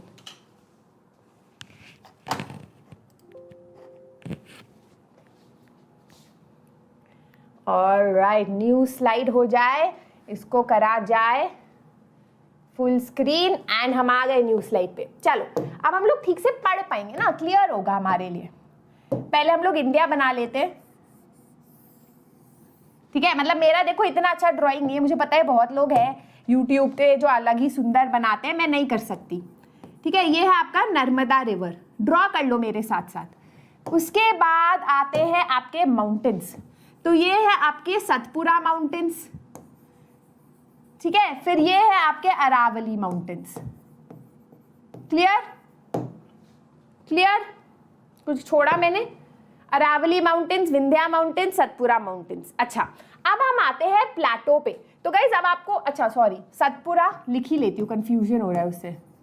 अरावली है ना, सतपुरा, अरावली, विंध्या, विंध्या क्यों भूल रही हूँ मैं बार बार, ऑलराइट, विंध्या माउंटेन्स। अब हम लोग आते हैं प्लाटो पे। प्लाटो का ध्यान से सुनना, ये वाला जो आपका पार्ट है इसको यहाँ पर आप जैसे देख सकते हो, it is the Malwa Plato. अबे भाई इस साइड क्यों गया ये? हाँ, तो ये है आपका, इस साइड पे आपका है मालवा प्लाटो। ठीक है, it is the Malwa Plato. फिर आता है आपका वही छोटा नाग, सॉरी, बुंदेलखंड, बंगेलखंड, ये वाले दो प्लेटोज आते हैं। और बिल्कुल ही ईस्टवर्ड साइड पे हम लोग जाते हैं तो आपका आता है छोटा नागपुर प्लेटो। ठीक है, ड्रॉ कर लो ये आप लोग। ठीक है, तो आपका नर्मदा रिवर, सतपुरा, विंध्यास, फिर आपकी अरावली माउंटेन्स, अरावली के इस साइड है आपका डेजर्ट। ठीक है। नर्मदा के ऊपर वाला जो एरिया है इसको हम बोलते हैं central highlands. It is divided into different plateaus. तो सबसे Malwa plateau, Bundelkhand, Baghelkhand, and then you have your Chota Nagpur प्लेटो। समझ गए? अब जो कुछ नदियां है जो यहाँ जाती है, वापस यहाँ डायरेक्शन बना लो, नॉर्थ, साउथ, ईस्ट, वेस्ट। ये नदियां इस साइड जाती है, इनकी डायरेक्शन इतनी है। सोम, बेटवा, इन सब की डायरेक्शन क्या है? इस साइड है। इस साइड नहीं लिख सकते एग्जाम में, आप लिखोगे from the south west to the north east. क्या डायरेक्शन है? South west to the north east. अब आप कहोगे क्यों है ऐसे, ऊपर की तरफ क्यों जा रही है? वियर्ड नहीं है गाइस, आपको ऊपर की तरफ इसलिए लग रहा है क्योंकि आपको इंडिया ऐसे देखने को मिल रहा है, but India is a flat land. अगर रिवर एक साइड जा रही है इसका मतलब स्लोप हमारा उस साइड को है। तो ये जो प्लेटो एरिया है इसका स्लोप जो है थोड़ा सा नॉर्थ ईस्ट की तरफ है, थोड़ा सा उस साइड टिल्टेड है, और जहां पर टिल्ट होता है वहां नदी जो है अपनी चली जाती है। तो यहाँ सारी रिवर साउथ वेस्ट से नॉर्थ ईस्ट जा रही है because all of these plateaus are tilted towards the north east. Clear? I hope आपको क्लियर हो गया गाइस। ठीक है, अब पढ़ते हैं। The flow of the river draining in this region, Chambal, Sindh, Betwa, Ken, ये वाली जो रिवर्स है ये साउथ वेस्ट से नॉर्थ ईस्ट की तरफ है, इंडिकेटिंग अ स्लोप। ठीक है, अब the central highlands are wider in the west and narrower in the east. तो यहाँ पर आप एक्चुअली मैंने जो ड्राइंग बनाई है उसमें भी साफ साफ भाई आगे, हाँ तो इसमें भी साफ साफ दिख रहा है, बैटरी की जरूरत है मुझको, इसमें भी साफ साफ दिख रहा है कि यहाँ पर तो ये बहुत ब्रॉड है, but as we go towards the east ये प्लेटो जो है थोड़ा सा नैरो हो जाता है। ठीक है, तो you have your Bundelkhand, Baghelkhand, या लिखा है मालवा प्लेटो, बुंदेलखंड प्लेटो, बघेलखंड प्लेटो, छोटा नागपुर प्लेटो। क्लियर? अब छोटा नागपुर प्लेटो से यहाँ पर आता है आपका दामोदर रिवर। दामोदर रिवर लिखा है drained by the Damodar river, मतलब यहाँ दामोदर रिवर आके जो है ड्रेन हो जाती है सी में। क्लियर? ड्रॉ करोगे तो इजी लगेगा, इतना टफ है नहीं। ऑलराइट, अब हम आते हैं डेक्कन प्लेटो पे, द सेकेंड पार्ट। तो नर्मदा रिवर, तो वापस से आप अपना इंडिया बना दो। ठीक है, तो यहां पर हो गया आपका Narmada river. Narmada river, Satpura ranges, sorry Vindhya ranges, Satpura ranges, Satpura ranges जो है नॉर्थ में हुआ। ये पूरा जो साउथ का पार्ट है, ये वाला पार्ट, इसको हम बोलते हैं डेक्कन प्लेटो। क्लियर? अब पढ़ते हैं। The Satpura range flanks its broader base in the north. तो यहाँ पर है आपका सतपुरा रेंजेस, है ना, सतपुरा माउंटेन रेंजेस जो नॉर्थ की तरफ है। While the Mahadev, the Kaimur and the Maikal range in the eastward, तो यहाँ पर भी कुछ माउंटेन्स है जिसका नाम है आपका महादेव और माइकाल रेंजेस, ये ईस्ट की तरफ है। ठीक है, ये ईस्ट की तरफ है। The Deccan Plateau is higher in the west। No, वापस ऐसे बनाओ। ठीक है, हमेशा डायरेक्शन का ये बनाओ जिससे कंफ्यूजन ना हो, because I am a very, जैसे होता है ना, नहीं मुझे समझ आते हैं डायरेक्शंस, तो मैं हमेशा पढ़ाते हुए भी बना देती हूँ। तो जैसे छोटा नागपुर प्लेटो नॉर्थ, ये पूरा जो सेंट्रल हाईलैंड से नॉर्थ ईस्ट की तरफ टिल्टेड है, वैसे अगर हम डेक्कन प्लेटो को देखें, it is tilted towards the west. इसीलिए मोस्ट ऑफ द रिवर्स जो है इट इज वेस्ट फ्लोइंग। ठीक है, जो भी ज्यादातर आपकी रिवर है, महानदी, नर्मदा वगैरह, कावेरी, ये वेस्ट फ्लोइंग है। राइट, ये वेस्ट में फ्लो करके बे ऑफ बंगाल में जाके समा जाती है। क्लियर? क्लियर? अब आप कहोगे कि नहीं मैम नर्मदा तो ईस्ट फ्लोइंग है, तो उसकी अपनी एक कहानी है। नर्मदा रिवर इस तरीके से ओरिजिनेट करती है कि रिज वैली के थ्रू, कुछ कुछ ऐसे माउंटेन्स के थ्रू जो है उसको ले जाया जाता है टुवर्ड्स द ईस्ट। तो ये कुछ एक्सेप्शन है, but most of the rivers जो है they are west flowing. Clear? Hi, alright, अब ध्यान से सुनना क्या लिखा है। An extension of the plateau is also visible in the north east। तो अगर हम नॉर्थ ईस्ट की तरफ जाए, यहाँ पर आपको एक प्लेटो, इसी प्लेटो का पार्ट दिखेगा जिसका नाम है कार्बी एंगलोंग प्लेटो। कार्बी एंगलोंग प्लेटो। ठीक है, यहाँ प्लेटो में बहुत सारे माउंटेन रेंजेस भी दिखेंगे, जैसे वही गारो हिल्स, खासी हिल्स, जैंतिया हिल्स, यहाँ पर दिखते हैं।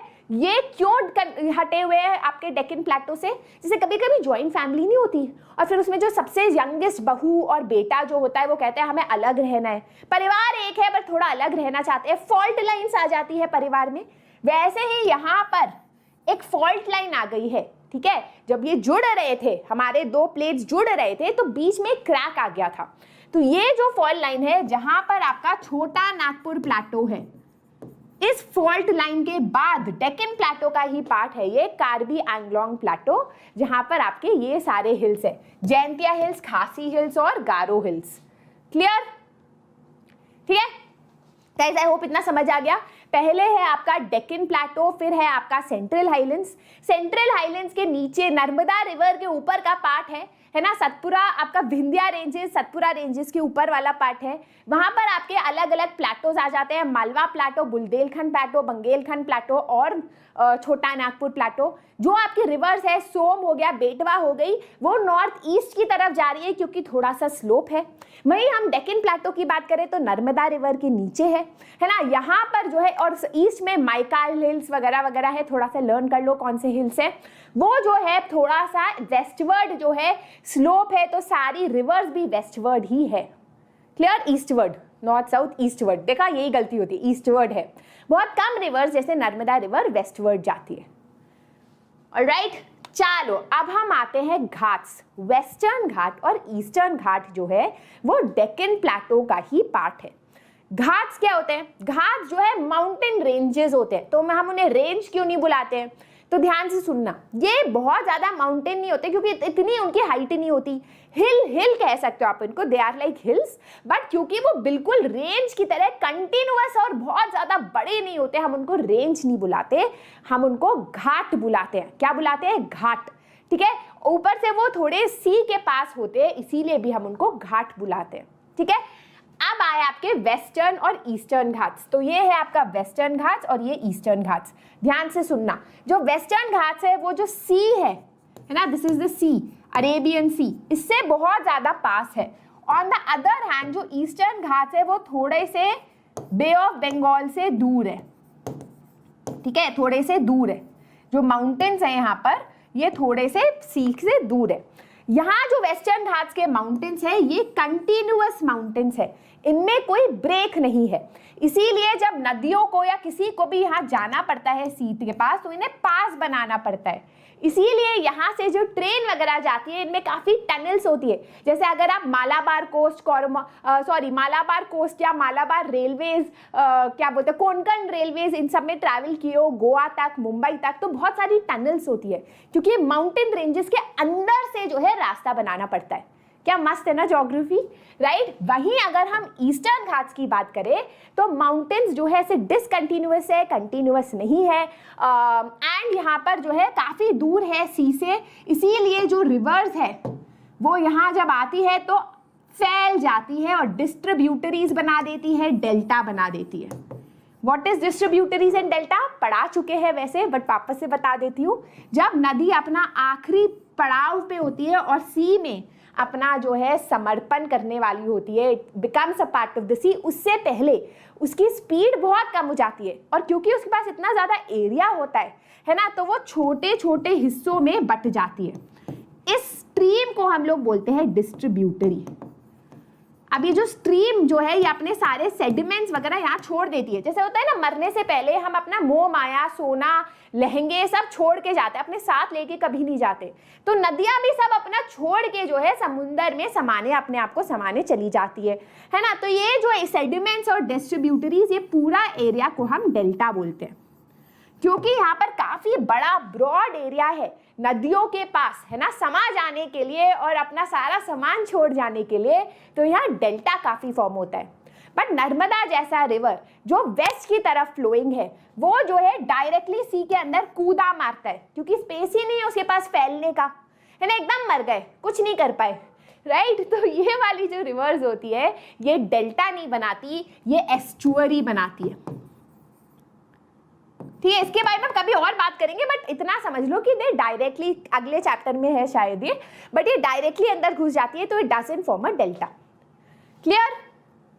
अच्छा, अब जो वेस्टर्न घाट्स, मैंने काफी यहाँ पर गोबर कर दिया है, तो हाँ, अब जो वेस्टर्न घाट्स में हिल्स होती है वो छोटी होती है शुरू में और फिर बाद में बहुत बड़ी हो जाती है, पर जो ईस्टर्न घाट्स में हिल्स है वो सारी ही काफी छोटी होती है। Clear? right? Their average variation is 900 to 1600 metre. 900 से शुरू होती है और 1600 तक खत्म होती है. बट जो ईस्टर्न घाट में है वो सिर्फ 600 मीटर की ही हिल्स होती है. ड्रॉ करते रहो तो याद रहेगा. ठीक है, चलो अब एक बात, कोई पॉइंट रह तो नहीं गया. Eastern Ghat stretch from the Mahanadi valley to the Nilgiris in the south. Very good point. तो यहाँ पर अगर आप देखो वेस्टर्न घाट्स को देखो तो यहाँ पर ये शुरू होती है सतपुरा रेंजेस से और ये नीलगिरी माउंटेन्स तक या नर्मदा रिवर से नीलगिरी माउंटेन्स तक जाती है. और यहाँ पर जो है it starts with the Mahanadi valley. Mahanadi river के नीचे जो वैली है वहां से शुरू होती है and it goes up to the Nilgiri hills in Tamil Nadu. ठीक है, नीलगिरी हिल्स तक ये जाती है. राइट, अब यहाँ क्या लिखा है? Western Ghats cause orographic rain. Orographic rain को हम लोग रिलीफ रेनफॉल भी बोलते हैं. रिलीफ रेनफॉल क्या होता है इसको समझते हैं. तो गाइज ये है हमारा देश, यहाँ है हमारे वेस्टर्न घाट्स, है ना. मैंने डायरेक्शन दिमाग में किया. राइट, अब ये आपके वेस्टर्न घाट्स और यहाँ से आ रही है आपकी मॉइस्चर लेडन विंड्स जो साउथ वेस्ट मॉनसून कहलाते हैं. अगली वैसे भी नेक्स्ट चैप्टर में इसको डिटेल में करेंगे. तो ये जो साउथ वेस्ट मॉनसून विंड्स आ रही है इनमें काफ़ी मॉइस्चर होता है. अब पहाड़ों से टकराती है, पहाड़ बोलते हैं आइए हमारे देश पधारिए, आपका वेलकम. बट पहाड़ों के थ्रू तो ये जा नहीं सकते, है ना, अच्छा भी नहीं लगता और पहाड़ है भी बहुत बड़े. तो ये ऊंचे उठने लगते हैं विंड्स. तो ऊंचे उठने लगते हैं, कैसे उठेंगे साइंस थोड़ा अगर आप लगाओ तो वार्म एयर राइजेस, तो अपने आप को मतलब थोड़ा मॉइस्चर छोड़ते हैं जिससे कि वो ऊंचा उठ पाए और उस साइड जा पाए, है ना. ऊंचा उठते उठते काफ़ी रेनफॉल हो जाती है इस side of the mountain. So by the time clouds जो है ईस्टर्न घाट्स पहुंचते हैं इनमें काफ़ी कम मॉइस्चर रह जाता है. तो यहाँ पर कम रेनफॉल होती है. तो यहाँ हम बोल सकते हैं कि ऑर्नोग्राफिक रेनफॉल नहीं होती. बट यहाँ पर क्योंकि पहले जो माउंटेन्स है, जो वेस्टर्न घाट्स के माउंटेन्स है, वो रेनफॉल को साउथ वेस्ट मॉनसून को हेलो बोलते हैं. तो यहाँ पर ऑर्नोग्राफिक रेनफॉल होती है. क्लियर? थोड़ा सा बार बार वीडियो को रिपीट पे देख लेना अगर समझ नहीं आया कुछ भी. ठीक है, चलो. Now Western Ghats are known by different local names. For example highest peak जो है वेस्टर्न घाट्स में उसको हम लोग बोलते हैं अनायमुदी एंड दोदा बेट्टा. ठीक है, and Mahendragiri is the highest peak in the eastern Ghats. तो ये याद कर लो, महेंद्रगिरी वन मार्कर की तरह आ सकता है. हाईएस्ट है थोड़ा इस साइड को है Mahendragiri and then you have the Doddabetta and Anaimudi. Clear? Alright. अब डेक्कन प्लेटो में किस टाइप की सॉइल पाई जाती है? तो ब्लैक सॉइल पाई जाती है. क्यों पाई जाती है? क्योंकि वहां पर काफी वॉल्केनिक इरप्शंस हुए थे. इग्नियस रॉक से आपको ब्लैक सॉइल ही ज्यादातर मिलती है. वॉल्केनिक इरप्शन हुए थे and responsible for the formation of black soil. ठीक है, इस ब्लैक सॉइल एरिया को हम डेक्कन ट्रैप भी बोलते हैं. The word that is used is the Deccan trap. Right, अब अरावली हिल्स पे आते हैं क्योंकि डेक्कन प्लेटो का पार्ट अरावली हिल्स भी है. डेक्कन प्लेटो का नहीं, सारा सेंट्रल हाईलैंड प्लेटो को अरावली हिल्स भी फ्लेक करते हैं. तो समझ लो कि these are highly eroded hills and are found as broken hills. तो अरावलीज अगर आपने मूवीज में देखे हैं काफी दिखाते हैं, बहुत सुंदर हिल्स होते हैं बट ब्रोकन होते हैं, बहुत ज्यादा ऊंचे नहीं होते, बहुत ज्यादा पुराने हिल्स हैं ये. They extend from Gujarat to Delhi in a south west and north east direction. तो यहाँ पर इस तरीके से साउथ वेस्ट और नॉर्थ ईस्ट डायरेक्शन में ये रेंज करते हैं आपके अरावली हिल्स. क्लियर? समझ आ गया? जल्दी से give me a yo in the chat box अगर अभी तक समझ आ रहा है और मजा आ रहा है, और बोल दो नो मैम कुछ नहीं आ रहा. क्या है ये चैप्टर? बेटा ये चैप्टर से डरो मत, अभी तो क्लाइमेट करना है ना. चलो अब हम आते हैं इंडियन डेजर्ट पे. मुझे कभी कभी लगता है आज मेरे सर पे भी अरावली माउंटेन नहीं हिमालयास फॉर्म हो रहा है, मतलब यहाँ. Anyways let's not talk about. ये ना आम निकलता है गाइस, जितना आम खाओगे ना गर्मी निकलती है. चलो अब हम आते हैं इंडियन डेजर्ट पे. तो इंडियन डेजर्ट कहाँ है? तो एज आई टोल्ड यू ये हमारा देश. अगर यहाँ हमारे अरावली हिल्स है तो इस साइड नहीं बोलोगे आप, क्या बोलोगे? West to the Aravalli hills आता है आपका इंडियन डेजर्ट, जहां पर हमारे काफी सैंड ड्यून्स है. ऑब्वियसली बारिश तो होगी नहीं, वहां बहुत ड्राई रीजन कहलाया जाता है. It receives below 150 mm per year of rain. बहुत ड्राई और एरिड वेदर है, इसीलिए वेजिटेशन भी कुछ खास वहां नहीं मिलती. Streams appear during rainy season, but कोई भी जो रिवर यहाँ पर इमर्ज करती है वो सी तक नहीं पहुँचती क्योंकि बहुत जल्दी गर्मी के कारण वो सूख जाती है। जैसे आपका मोटिवेशनल वीडियो देखते हो, निकलता है पर वो एंड डेस्टिनेशन तक पहुंचना नहीं, सूख जाता है। Don't be sad, be motivated. Alright, तो Luni is the only river that is one of the largest rivers, बल्कि इसे मिरेकल रिवर बोला जाता है, बट इसकी कहानी आपके बुक में नहीं है तो हम नहीं पढ़ेंगे, बस याद कर लो, ठीक है। अच्छा, barchans that is crescent shaped dunes. तो क्रिसेंट शेप्ड कैसे है, तो अर्ध जैसे चांद नहीं होता ऐसे वाला, है ना, तो इस टाइप के आपको काफी सैंड ड्यून्स देखने को मिलेंगे डेजर्ट में। इस टाइप के क्यों होते हैं, क्योंकि जो सैंड विंड है वो इस साइड आ रही होती है ना, और वो इरोड करती रहती है सैंड को, यहाँ से सैंड लेती रहती है, तो इस तरीके का शेप हो जाता है, ठीक है। तो उसको हम लोग बोलते हैं बर्चन्स। काफी ज्यादा इंडो पाकिस्तान बाउंड्री में पाई जाती है क्योंकि वहां काफी ज्यादा हवाएं आ रही होती है, तो वहां काफी ज्यादा पाई जाती है। क्लियर? मजा आ रहा है? वीडियो को थम्स अप दे दो अगर अभी तक नहीं दिया है, और मजा आ रहा है अगर चैप्टर में तो। चलो अब हम आते हैं कोस्टल प्लेन्स में। तो चलो देखते हैं क्या हुआ अभी तक। ये है हमारा नर्मदा रिवर। नर्मदा रिवर के ऊपर हुआ आपका Malwa plateau, Bundelkhand plateau, Baghelkhand plateau और छोटा नागपुर प्लाटो। यहाँ पर भी डेक्कन प्लाटो का पार्ट है, ये भी डेक्कन प्लाटो है। यहाँ आपके अरावली हिल्स है, यहाँ पर आपका थार डेजर्ट है, यहाँ पर आपका वेस्टर्न घाट्स और ईस्टर्न घाट्स भी है। फिर ये वाला जो पार्ट है, द लैंड मास, जो सी को छू रहा होता है ना, the land mass that is touching the sea is called the coastal plain, the Indian coast. Clear? Simple है ना। अब इसको ध्यान से समझते हैं। तो यहाँ पर आपको पता ही है कि आपका बे ऑफ बंगाल है, यहाँ पर आपका अरेबियन सी है, all of that you already know. अब हम लोगों ने वेस्टर्न कोस्ट को 3 अलग अलग पार्ट्स में डिवाइड किया है ना। द नॉर्दर्न पार्ट, ये आपके बुक में है नहीं, the northern part that is the Konkan plain, फिर है आपका द कन्नड़ प्लेन, एंड फिर है आपका मालाबार प्लेन। मालाबार हिल्स वगैरह है तो उस हिसाब से हमने डिवाइड किया है। फिर आते हैं हम बे ऑफ बंगाल वाले, विच आर वेरी वाइड। क्यों है? क्योंकि आपकी ईस्टर्न घाट्स इतने ज्यादा दूर है, तो ये वाला जो प्लेन है ये काफी वाइड हो जाता है, ठीक है। तो यहाँ पर है आपका नॉर्दर्न सिरकार और Coromandel coast, right. So you have this northern Circars part and then you have the Coromandel coast. आसान है, इतना मुश्किल नहीं है, ठीक है। अब लार्ज रिवर्स, जैसे मैंने बोला, ज्यादातर रिवर्स जो है ईस्टर्न कोस्ट से बे ऑफ बंगाल में चली जाती है, चाहे वो कावेरी हो, कृष्णा हो, गोदावरी हो, महानदी हो, है ना। Lake Chilika is an important feature along the eastern coast. एक चिलिका रिवर है यहाँ पर उड़ीसा में, एक हम लोग मैप करेंगे तब भी हम लोग पाएंगे। तो यहाँ पर जो है वो चिलिका लेक है जो पाई जाती है, जो काफी ज्यादा सी के पास है। लगून्स वगून्स भी वहाँ काफी दिखते हैं। अब हम आते हैं आइलैंड्स पे। अब गाइज अगर आपने हमारा देश देखा है तो यहाँ छोटे छोटे आइलैंड्स दिखे होंगे, है ना। अभिषेक सर से भी यहाँ एक आइलैंड से आए, अंडमान एंड निकोबार आइलैंड से स्विम करके आए। मैं अपने वेदांतु आऊंगा, कोई हमको नहीं रोकेगा। But anyways, Andaman and Nicobar island से वो आए हैं। और इस साइड है आपका लक्षद्वीप आइलैंड्स, ठीक है। इसके बारे में पढ़ते हैं, थोड़ा सा इंटरेस्टिंग है, कंफ्यूज मत होना, बहुत आसान है, ठीक है। तो चलो शुरू करते हैं।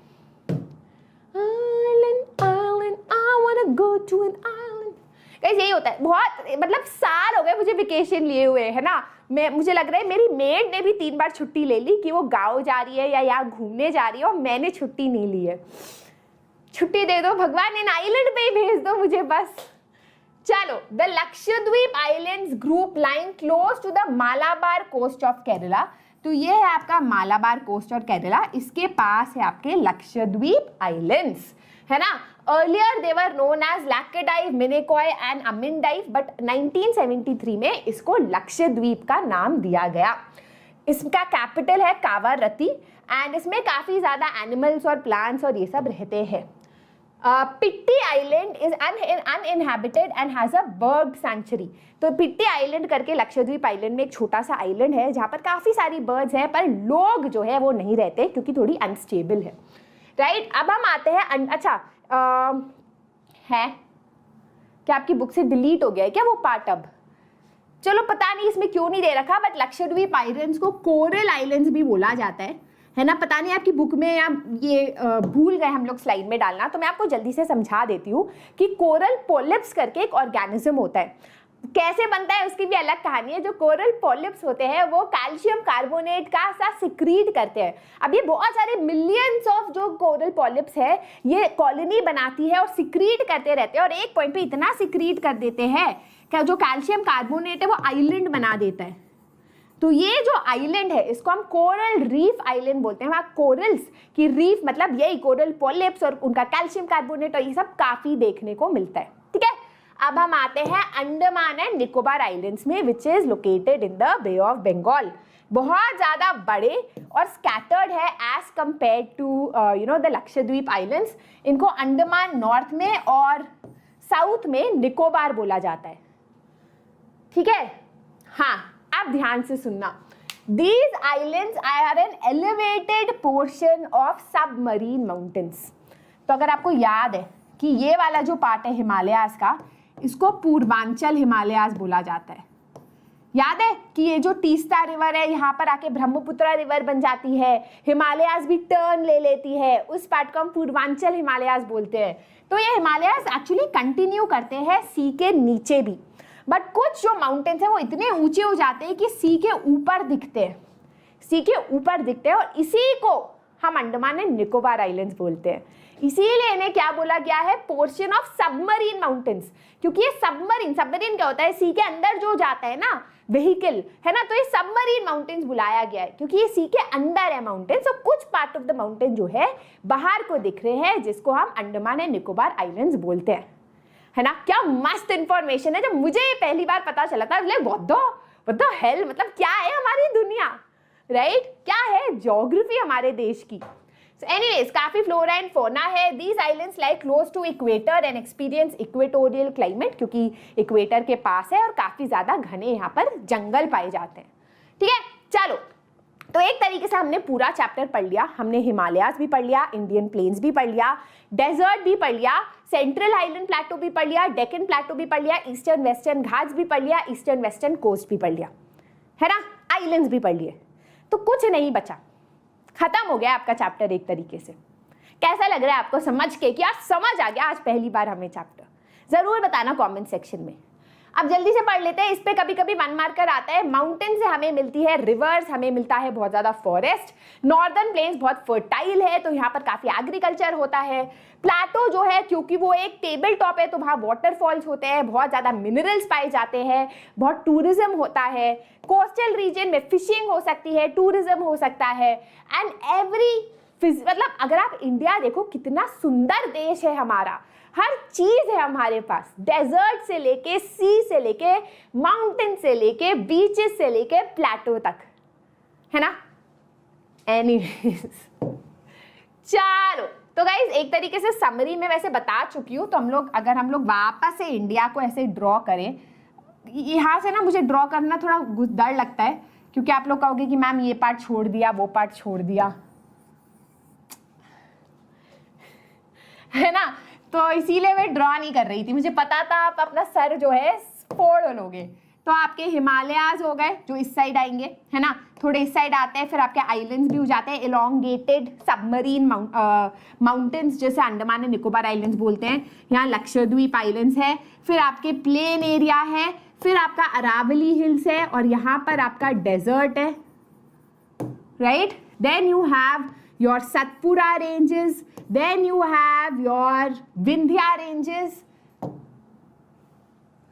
फिर है आपकी, अबे क्या हुआ ये, कहाँ थी मैं, हाँ, फिर है आपका यहाँ पर नर्मदा रिवर, है ना।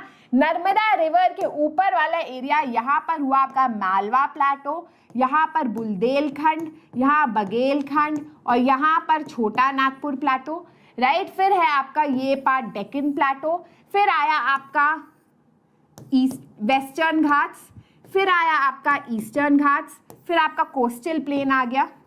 ठीक है, तो ये सब हम लोगों ने आज के चैप्टर में पढ़ लिया। ऑब्वियसली मेरी ड्राइंग बुरी, आपकी ड्राइंग मुझसे बेटर हो सकती है। चलो शुरुआत करते हैं आज के सेशन से। आपके फर्स्ट क्वेश्चन एनसीईआरटी में है, a land mass bounded by sea, एक ऐसा लैंड मास जिसके सी 3 साइड्स होता है, उसको हम क्या बोलते हैं? कोस्ट, पेनिनसुला, आइलैंड या none of the above? Tell me. Thank you Saumya, बिल्कुल सही बोले जितेंद्र सिंह, उसको हम लोग बोलते हैं पेनिनसुला। क्या बोलते हैं? पेनिनसुला। 3 साइड से, जैसे इंडिया का सदर्न पार्ट है, इसलिए हम बोलते हैं Indian peninsula. Alright, mountain ranges in the eastern part of India forming it's boundary with Myanmar. तो जब हिमालयाज इस साइड को आ जाते हैं, इस हिमालयाज को हम क्या बोलते हैं? हिमाचल, पूर्वांचल, उत्तराखंड या none of the above? Good Ankita, good Aryan, the answer is Purvanchal. इसको हम बोलते हैं पूर्वांचल हिमालयाज, है ना, जो ऐसे साइड में आ जाते हैं। The western coastal strip south of Goa, वाह बहुत ही अच्छा क्वेश्चन है। तो नॉर्थ, साउथ, ईस्ट, वेस्ट, जो केरला वाला पार्ट है उसको हम लोग बोलते हैं मालाबार। ठीक है, जो ऊपर वाला पार्ट होता है, गोवा तक का जो पार्ट होता है, उसको हम लोग बोलते हैं कोंकण। भाई चल क्यों नहीं रहा? ये गोवा के नीचे वाले पार्ट को हम लोग क्या बोलते हैं? Yes, the answer is Kannada, Kannada coast, right. The highest peak of the eastern ghat, तो ईस्टर्न घाट में हाईएस्ट पीक का नाम क्या है? सी, महेंद्रगिरी, महेंद्रगिरी। वेरी गुड, सब आता है आपको, बिल्कुल सही। थैंक गॉड, मुझे लगा मैंने तो कुछ नहीं गलत दिया, सही जवाब। चलो अब हम चलते हैं नेक्स्ट क्वेश्चन में। What is Bhabar? भाभी कौन है? भाबर नई नई दुल्हन जब पहाड़ों से प्लेन्स पे आती है तो हम बोलते हैं भाभी आ गई। तो भाबर क्या होता है? हाँ, तो गाइस भाबर जो है ना, जैसे मैंने आपको बताया था कि पहाड़ों से जब नदियां प्लेन पे आती है तो सबसे पहले जो प्लेन पे आती है, इंडियन प्लेन्स का पहला जो फीचर है, रिलीफ फीचर, उसको हम भाबर बोलते हैं। उस टाइम जो नदियां है उनकी स्पीड थोड़ी कम हो जाती है, तो वो भारी भारी सामान, जैसे आप बहुत सारे सामान के साथ पहाड़ से नीचे आ रहे हो, पर जैसे ही प्लेन एरिया में आते हो सबसे पहले भारी सामान नीचे रखोगे। तो नदियां भी कुछ अलग नहीं है, वो भी बड़े बड़े पेबल्स और पत्थर जो है नीचे रख देती है। इस एरिया में जो नदी है वो पत्थरों के अंदर जो है छुप जाती है। Clear? Bhabar is a narrow belt containing of pebbles instead of silt, क्योंकि पेबल्स डिपॉजिट करता है आपका river and from the Indus river to the Teesta river, मतलब पूरा ये वाला जो एरिया है इसको हम लोग क्या बोलते हैं? Bhabar. Clear? Yes Jitendra, try करो कि लर्न द लैंग्वेज जो बुक में दी है, समझने के लिए मेरी लैंग्वेज याद कर लो। Name the 3 major divisions of the Himalayas from north to south. From north to south मतलब it is asking you the longitudinal variation, है ना। तो अगर ये हमारा भारत है, मैं तो बहुत ही बुरी हूं, तो कौन से 3 हिमालयन रेंजेस है? जल्दी से बता दो, आर्क की तरह। Ma'am from which state do you belong? I belong to Roorkee, Uttarakhand, मतलब my dad is from there, but I was born in Chennai क्योंकि dad was posted there and I have lived all around India. तो मैं ना हर जगह की हूं। Yes, very good. Himadri या inner Himalayas, Himachal या मिडिल हिमालयाज, शिवालिक या आउटर हिमालयाज। क्लियर? राइट। चलो अगला, which plateau lies between the Aravalli and the Vindhya ranges? तो ये आपके विंध्या रेंजेस है, याद है VNS? क्या है VNS? Vindhya ranges, Narmada river, Satpura ranges, और यहाँ है आपका अरावली रेंजेस। इनके बीच में कौन सा प्लेटो आता है? ये कौन सा प्लेटो है? बिल्कुल सही बोले, इसको हम बोलते हैं मालवा प्लेटो। क्या बोलते हैं? Malwa plateau. Which class is this? Anybody tell me. बेटा सिर्फ ऑनलाइन ही हो सकता है, ऑफलाइन अगर तुम्हारी हिम्मत हुई कि तुम क्लास में एंटर कर रहे हो, टीचर पढ़ा रही हो, बीच में बोल रहे कौन सी क्लास है भाई, है ना, तो क्या मस्त टीचर जो है, मतलब मस्त मस्त, पर ये हम तो कर नहीं सकते। तो मैं बता देती हूँ, हम क्लास 9 में है ना, नीचे लिखा हुआ है फिजिकल फीचर्स ऑफ इंडिया के NCERT क्वेश्चंस कर रहे हैं। चलो अगला question, name the island group of India having a coral origin. Direct question, easy question, बता दो। Lakshadweep, very good. लक्षद्वीप जो है कोरल आइलैंड है, कैसे है मैं समझा चुकी हूँ जब चैप्टर पढ़ाया था। डिस्टिंग्विश बिटवीन भंगर एंड खादर। चलो जल्दी से बता दो, भंगर और खादर के बीच में डिफरेंस। ये तो गाइस इस पे मैंने एक 90 सेकेंड वीडियो भी बनाया था, पता नहीं कितने बच्चों ने देखा होगा। The difference between Bhangar, Khadar, Bhabar and Terai, है ना, इसके बारे में मैंने बताया है। अगर देखा है वो वीडियो तो यो बता दो चैट बॉक्स में, नहीं देखा है तो जाओ मुंह धो के आओ। भांगर is old alluvial soil, very good, old alluvial soil. I hope आप लोग बुक में लिख रहे हो और सिर्फ मेरा चेहरा नहीं ताक रहे हो यहाँ पे, है ना। इसी तरीके से एसएसटी खत्म करनी है गाइस। एसएसटी मुझे पता है एक ऐसा सब्जेक्ट नहीं है जिसको आप अलग से टाइम दे पाओ, तो जब आप मुझसे पढ़ रहे हो तभी टाइम देके खत्म कर दो, है ना। खादर जो है वो न्यू एल्यूवियल सॉइल है, बिल्कुल सही बात। और बताओ, ये तो एक ही डिफरेंस हुआ। और हाँ ठीक है, आप बता सकते हो कि भंगर जो है वो लेस फर्टाइल होती है एज कंपेयर टू खादर। उसमें जो है कंकड़ होते हैं, कंकड़ डिपॉजिट्स कैल्शियम कार्बोनेट के, तो कैल्शियम कार्बोनेट ना थोड़ा कैल्शियम रहता है उसमें, कैल्सेरियस डिपॉजिट्स होते हैं। बट ये जो होता है इट इज मोर फर्टाइल, और क्योंकि ये मोर फर्टाइल होता है ये बहुत ज्यादा एग्रीकल्चर के लिए, इंटेंसिव एग्रीकल्चर के लिए अच्छा होता है। ठीक है, और बताओ, और बताओ। Very good, Khadar covers the flood plain. अब फ्लड प्लेन क्या होता है मैं बता चुकी हूं, पर मुझे पता है आप में से चतुर बच्चे होंगे क्लास में जो है लाइक मैम हम तो नहीं देखे सेशन, बता दो फ्लड प्लेन क्या होता है। तो जल्दी से उन बच्चों को मैं बता देती हूँ कि ये है आपकी नदी, है ना, मस्त जा रही है, वो बहुत तेज बारिश आती है, बारिश आती है तो क्या बोलते हैं, अरे बाढ़ आ गई, है ना, बोलते हैं बाढ़ आ गई। थोड़ी सी भी बाढ़ आती है क्योंकि रिवर का जो पानी है वो एक्सटेंड हो जाता है, वो बढ़ जाता है, यहां तक पहुंच जाती। देखा है ना नदी, आपने देखा होगा शहर में कोई नदी है तो बारिश के टाइम उसका जो है ब्रेथ बढ़ जाता है, राइट। अब जब समर आता है तो वापस से वो श्रिंक कर जाती है। तो जब रिवर वापस से श्रिंक करती है तो ये वाला जो एरिया होता है जहां नदी ने अपने डिपॉजिट्स छोड़े हुए होते हैं, इसको हम लोग बोलते हैं फ्लड प्लेन। क्या बोलते हैं? Flood plain. ठीक है, तो खादर जो है या फ्लड प्लेन एरिया में होता है जो बार बार हर साल जो है रिन्यू होती है, हर साल नए डिपॉजिट्स आते हैं। भंगर जो है फ्लड प्लेन के दूसरी तरफ और आगे एक तरीके से पुराना एल्यूवियल सॉइल होता है, ठीक है, that is not on the flood plane. Clear? चलो देखते हैं, कुछ छोटा तो नहीं। हाँ, it presents a terrace like figure. Bhangar जो है थोड़ा सा टेरेस टाइप होता है, थोड़ा सा पहाड़ी टाइप होता है, और खादर बिल्कुल ही नदी के पास होता है। आई थिंक हमने सारे पॉइंट्स कर लिए। चलो अब हम आते हैं वेस्टर्न घाट्स और ईस्टर्न घाट्स पे। मेरे पास जगह नहीं है पर चलो यहाँ करते हैं, Western Ghats and Eastern Ghats. बता दो, let me see how many you guys can quickly tell me. Dark soil and light soil book में नहीं दे रखा, बट ठीक है लिख सकते हो। अगर जो बुक में दे रखा है उसके मार्क्स मिलेंगे, जो एक्स्ट्रा चीजें लिख रहे हो उसके मार्क्स मिले या ना मिले, depends on your teacher. Ma'am why most of the people in India are in agricultural sector. Ojasvi, इसको हम लोग सेक्टर्स ऑफ इंडिया वाले चैप्टर में कर लेंगे वो भी। पर ऐसे ही अगर आप जनरली पूछ रहे हो, इसीलिए क्योंकि पहले से एंशिएंट टाइम से हम एक एग्रीकल्चरल कंट्री रहे हैं। We have not been able to transfer people in secondary and tertiary sector. इतनी जॉब्स वहां पर नहीं आई है। एग्रीकल्चर एज अ जो ऑक्यूपेशन है बहुत लो इन्वेस्टमेंट ऑक्यूपेशन है। लोगों के पास पहले से जमीन होती है तो उसमें कंटिन्यू रखते हैं वो काम।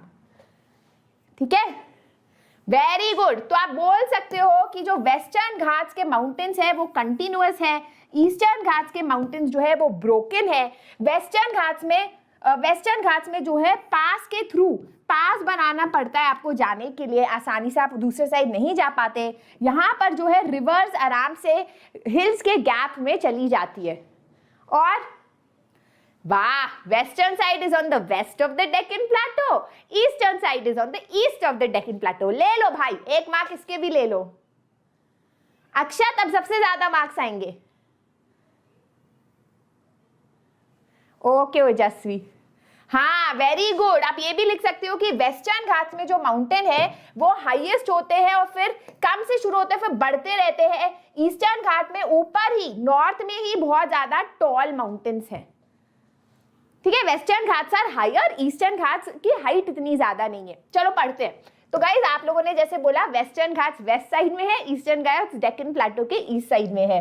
फिर आप बोल सकते हो कि वेस्टर्न घाट्स जो है कंटिन्यूअस रेंज है, ईस्टर्न घाट्स जो है डिसकंटिन्यूअस है, और उसमें जो रिवर्स है वो आराम से डाइसेक्ट करते हुए जाती है एंड सीधा बे ऑफ बंगाल में जाती है, राइट। यहाँ पर जो है दे आर, अच्छा ये भी एक जैसे होता है ना लड्डू वाला point, they are parallel to the western coast of Andaman Sea, they are parallel to the eastern coast of Bay of Bengal, ठीक है। फिर they are higher in the south, मतलब the height of the mountains increases in the south, और eastern Ghats की बात करें तो north में ही काफी हाई वहां पर माउंटेन्स है। Average height is 900 to 1600 metre, और यहाँ एवरेज हाइट कम है, 600 मीटर ही है। हाईएस्ट पीक यहाँ पर है अनाई मूडी का, एंड वहाँ हाईएस्ट पीक है महेंद्र गिरी का। क्लियर?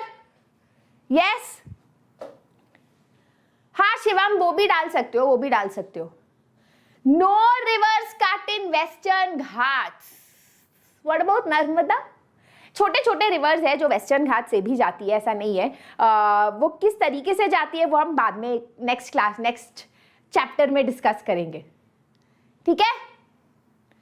चलो अगला, व्हाट आर द मेजर, ये आ गया आपका 5 marker question. What are the major physiographic division of India? तो इंडिया में क्या क्या फिजियोग्राफिक डिवीजन है जल्दी से बता दो। काश मेरी ड्राइंग अच्छी होती गाइस, काश, अनफॉर्चुनेटली नहीं है, बट फिर भी बता दो quickly. Yes, very good. First we have the Himalayas, है ना, हमारे पास हिमालयाज है। फिर वेरी गुड, हमारे पास इंडियन प्लेन्स है। फिर उसके बाद हमारे पास वेस्टर्न कोस्ट है, ईस्टर्न कोस्ट है, वेस्टर्न घाट्स है, ईस्टर्न घाट्स है, डेक्कन प्लेटो है, सारा जो आपका सेंट्रल हाईलैंड डेक्कन प्लेटो वाला एरिया है। थर्ड डेजर्ट है ना, डेजर्ट है, आइलैंड्स है, कुछ छोटा मैंने कुछ छोड़ा, आइलैंड है, Deccan plateau, western eastern ghats, northern plains, right, I think सब बोल दिए हैं। कोस्टल एरियाज, हाँ, ईस्टर्न और western coast. Contrast the relief of the Himalayan region with that of the Peninsula region. तो अगर आपने अभी अपनी बुक खोल के रखी है, इस क्वेश्चन को ऐसे डबल अंडरलाइन करके लिखो, वेरी इंपॉर्टेंट एग्जाम में, जो अगर आपका अभी फर्स्ट टर्म या मिड टर्म या यूनिट टेस्ट या जो भी आ रहा है, this is a very important question, ठीक है। एसएसटी डुअल टीचर से पढ़ सकते हैं। इसका डुअल टीचर क्या होता है? रावण है क्या कि दो सारे एसएसटी टीचर के? चलो हम लोग जल्दी से इसका डिवीजन पढ़ लेते हैं। तो गाइस सबसे पहले तो हिमालयन जो है वो यंग फोल्ड माउंटेन्स है। किस तरीके से है मैं समझा चुकी हूँ जब हम लेक्चर पढ़ रहे थे, but they are very young fold mountains as compare to peninsula plateau, जो पुराने गोंडवाना के पार्ट के है ना, जो गोंडवाना आपका जो आइलैंड हुआ करता था, आइलैंड कह रही हूँ, कॉन्टिनेंट हुआ करता था, जो कट गया था, याद है हमने पढ़ा था, राइट, उसका पार्ट है, राइट। यहाँ पर जो है लॉफ्टीएस्ट माउंटेन्स, मतलब बहुत विशाल माउंटेन्स है, वेरी डीप वैलीज है, और यहाँ पर शैलो वैलीज और राउंडेड माउंटेन्स है। क्योंकि ये थोड़े बूढ़े हो गए हैं यहाँ पर माउंटेन्स, बहुत पुराना लैंड है, तो यहाँ के माउंटेन्स में बहुत इरोजन हो गया है, तो आपको हिल्स दिखती है, इस तरीके की हिल्स, यहाँ पर शार्प माउंटेन्स दिखते हैं, ठीक है। Next is this is formed due to the collision of the Indo Australian and Eurasian plain. यहाँ पर जब वो दो प्लेन्स होते हैं वो जुड़ते हैं तब आपका हिमालयाज बनता है। ये पेनिनसुला प्लेन जो है बहुत पहले गोंडवाना में ही बन गया था, ठीक है। Fourth is it is composed of sedimentary rocks. यहाँ पर it is composed of igneous and metamorphic rock. आपने कभी सोचा होगा या नहीं सोचा तो मैं बता देती हूँ, वैसे ये समझाने वाला सेशन है नहीं, बट सेडिमेंट्री रॉक जो है पाया जाता है रिवर के पास या सी के पास, है ना, क्योंकि वो सेडिमेंट से बनता है, छोटे छोटे सेडिमेंट से। तो हिमालयाज में कैसे पाया गया? तो मैंने आपको बताया ही था कि जब वो गोंडवाना, ये वाली जो आपकी प्लेट है, और तिब्बत वाली ये जो प्लेट है, ये जुड़ रही थी, तो बीच में जो है सी था, है ना, तो जब वो जुड़ रही थी, आपस में ऐसे मार रही थी एक दूसरे को, तो जब वो हिल्स जो है बनने फॉर्म हुए, तो अंदर के सी के जो सेडिमेंट्स थे उसी से हिमालयाज बने, इसीलिए यहाँ पर सेडिमेंट्री रॉक्स पाए जाते हैं। पर जो पेनिनसुला प्लेन है, it is composed of igneous and metamorphic rock, क्योंकि यहाँ काफी वॉल्केनिक इरप्शंस हुआ करे थे एक जमाने में, ठीक है। अब आप बता सकते हो कि हिमालय से हमें पेरिनियल रिवर्स मिलती है क्योंकि वहाँ काफ़ी ज़्यादा ग्लेशियर्स है एज कम्पेयर टू पेनिनसुला में जहाँ बहुत ज़्यादा मिनरल्स मिलते हैं, क्योंकि वो इतना पुराना लैंड है तो वहाँ माइनिंग से हमें अच्छे मिनरल्स मिलते हैं और बहुत अच्छी वाटरफॉल्स भी मिलता है। क्लियर? यस। अवंतिका आपकी मर्जी है, जो आपको कंफर्टेबल लगे, बट बहुत ज़्यादा कंफ्यूज मत हो जाना। Right, give an account of the northern plains of India. Again guys, ये डायरेक्ट क्वेश्चन एग्जाम में आ जाए तो थोड़ा सा जो है रट के चले जाओ और आराम से लिखो, बहुत ही आसान है। आप लिख सकते हो कि जो नॉर्दर्न प्लेन्स है वो 3 बिग रिवर्स से बनी है, that is your Brahmaputra, Indus and Ganga. ठीक है, ये प्लेन जो है एल्यूवियल सॉइल डिपॉजिट से बनी है, जो रिवर्स माउंटेन से आती है, माउंटेन से नीचे आके जो एल्यूवियल सॉइल डिपॉजिट करती है उससे आपका क्या कहते हैं नॉर्दर्न प्लेन बनता है। नॉर्दर्न प्लेन को हम 2 टाइप से डिवाइड कर सकते हैं, पहला है on the basis of region और दूसरा है on the basis of physical features. तो on the basis of region या रिवर्स हम उसको डिवाइड करते हैं between the Punjab plain, Ganga plain और Brahmaputra plain, and on the basis of relief features हम उसको डिवाइड करते हैं भाबर, तेराई, भंगर और खादर में। फिर आप बोल सकते हो कि जो नदियां है ये जो प्लेन्स में डिस्ट्रीब्यूटरीज बनाती है जो काफी ज्यादा फर्टाइल होती है। ये पूरा नॉर्दर्न प्लेन ही इतना फर्टाइल है कि यहाँ काफी एग्रीकल्चर, इंटेंसिव एग्रीकल्चर होता है। Alright, yes Suba. Made of alluvial soil divided into one type, no, divided in two ways it is divided. ठीक है, 2 तरीके से ये डिवाइडेड है। क्लियर? आई थिंक मैंने सब बता दिया है।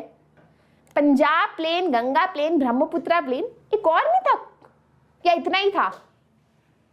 यस मैम, बच्चा notes I will be putting as usual on the Telegram channel. ठीक है, okay Shivam. Shivam like ma'am 2 होंगे, पर मैंने तो एक ही याद किया है। हो सकता है कि प्लेन के 2 पार्ट्स है, पर हम एक ही याद करके एग्जाम में जाएंगे, वो सबसे इंपॉर्टेंट है, हमें पता चल गया है। Alright, let's look at the short note again guys. Direct questions, easy questions. आराम से आप बोलोगे इंडियन डेजर्ट। सबसे पहले आप बोलोगे इंडियन, क्या इंडिया बनाती हूँ मैं, छोड़ो मैं नहीं बना सकती। अगले पे चलते हैं।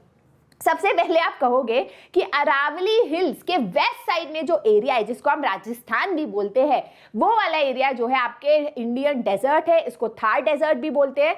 बिना कुछ रटे आप बोल सकते हो डेजर्ट है तो ऑब्वियसली वहाँ रेनफॉल बहुत कम होगी, है ना, प्रेसिपिटेशन बहुत कम होगी, जिसके वजह से वहाँ वेजिटेशन बहुत स्कांटी है, बहुत कम वेजिटेशन जो है दिखाई देती है।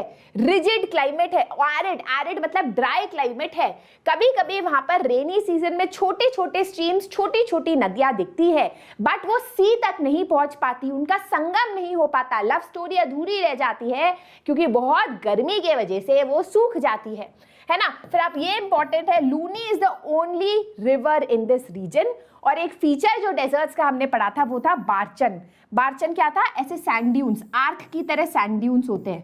ठीक है, क्यों होते हैं मैं समझा चुकी हूँ, बट बारचन्स होते हैं दैट इज क्रिसेंट। क्रिसेंट मतलब चांद की तरह, है ना, चांद होता है ना ऐसे, क्रिसेंट शेप्ड सैंड ड्यून्स जो बहुत ज्यादा दिखता है हमें in India Pakistan boundary.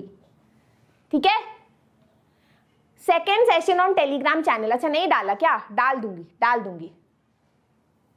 Ma'am आप अभी कहाँ रहते हो रीसेंट? क्यों आओगे, मिठाई लाओगे तब बताऊंगी। अच्छा, अब हम आते हैं सेंट्रल हाईलैंड्स पे। तो गाइज आपको अगर याद है तो डेक्कन प्लेटो को 2 हिस्सों में डिवाइड कर रखा है। एक है आपका ये डेक्कन प्लेटो और एक है नर्मदा रिवर के ऊपर वाला प्लेटो को हमने बोला है सेंट्रल हाईलैंड्स। याद है? कुछ याद आ रहा है? अब सेंट्रल हाईलैंड में जो नदियां हैं जैसे बेटवा हो गई, सोम हो गई, ये जो है दे मूव, हमेशा डायरेक्शन बता दो, they move from the south west to the north east direction. इसका मतलब जो आपका सेंट्रल हाईलैंड है वो थोड़ा टिल्टेड है ना, इसीलिए वो उस साइड पे जो है रिवर्स आपकी फ्लो करती है। सेंट्रल हाईलैंड्स जो है थोड़ी इस तरीके से ट्रायंगुलर है, it is wide in the west and it is narrow in the east. सबसे वेस्ट में आपका मालवा प्लेटो है, फिर बुंदेलखंड, बघेलखंड, याद आ रहा है, एंड फिर आता है आपका छोटा नागपुर प्लेटो ईस्टवर्ड साइड में। छोटा नागपुर प्लेटो ड्रेन करती है रिवर दामोदर रिवर, है ना, ड्रेन्स द छोटा नागपुर प्लाटो। कुछ मिस हुआ हमारा, समझ आ गया गाइस? वापस से ड्रॉ कर सकती हूँ बट अभी मैप में हमें करना ही है ना? क्लियर? अच्छा, अब हम आते हैं आइलैंड्स पे। तो गाइस ये सबसे आसान होगा। आइलैंड्स आपके दो आइलैंड्स है, आपके लक्षद्वीप आइलैंड्स है अरेबियन सी में, फिर आता है आपका Andaman and Nicobar islands bay of Bengal में। Andaman and Nicobar, obviously Andaman north में है, निकोबार साउथ में है। अंडमान एंड निकोबार बहुत ज्यादा बड़े हैं as compare to Lakshadweep islands, बहुत ज्यादा स्कैटर्ड भी है।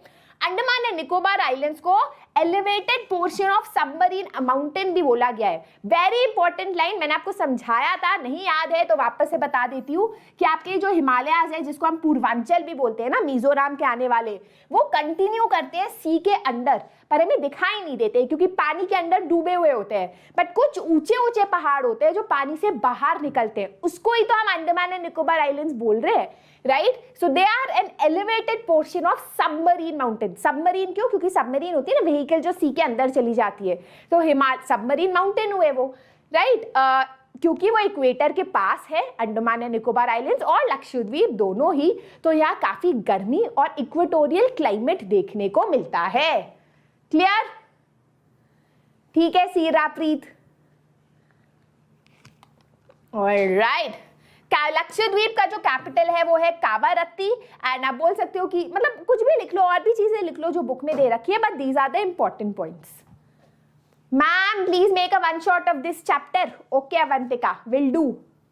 We can do the most important concepts of this chapter. चलो अब हम लोग आते हैं मैप्स पे। नाउ गाइस मैप के लिए सब जल्दी से मैं 1 मिनट दूंगी, अपनी मैप जो हो निकाल के रख लो। मैप नहीं है तो इंडिया ऐसे अपने हाथ से बना लो जैसे मैं गंदा गंदा बनाती हूँ। And let us begin with the map questions. किस पे करें? चलो ब्लैक से करते हैं। क्लियर? मैम बताओ ना कहाँ रहते हो? बेटा घर पे रहती हूँ। निकाल लिया? वाह हिना देवी, जल्दी से ले आओ मैप्स। ये क्या हुआ?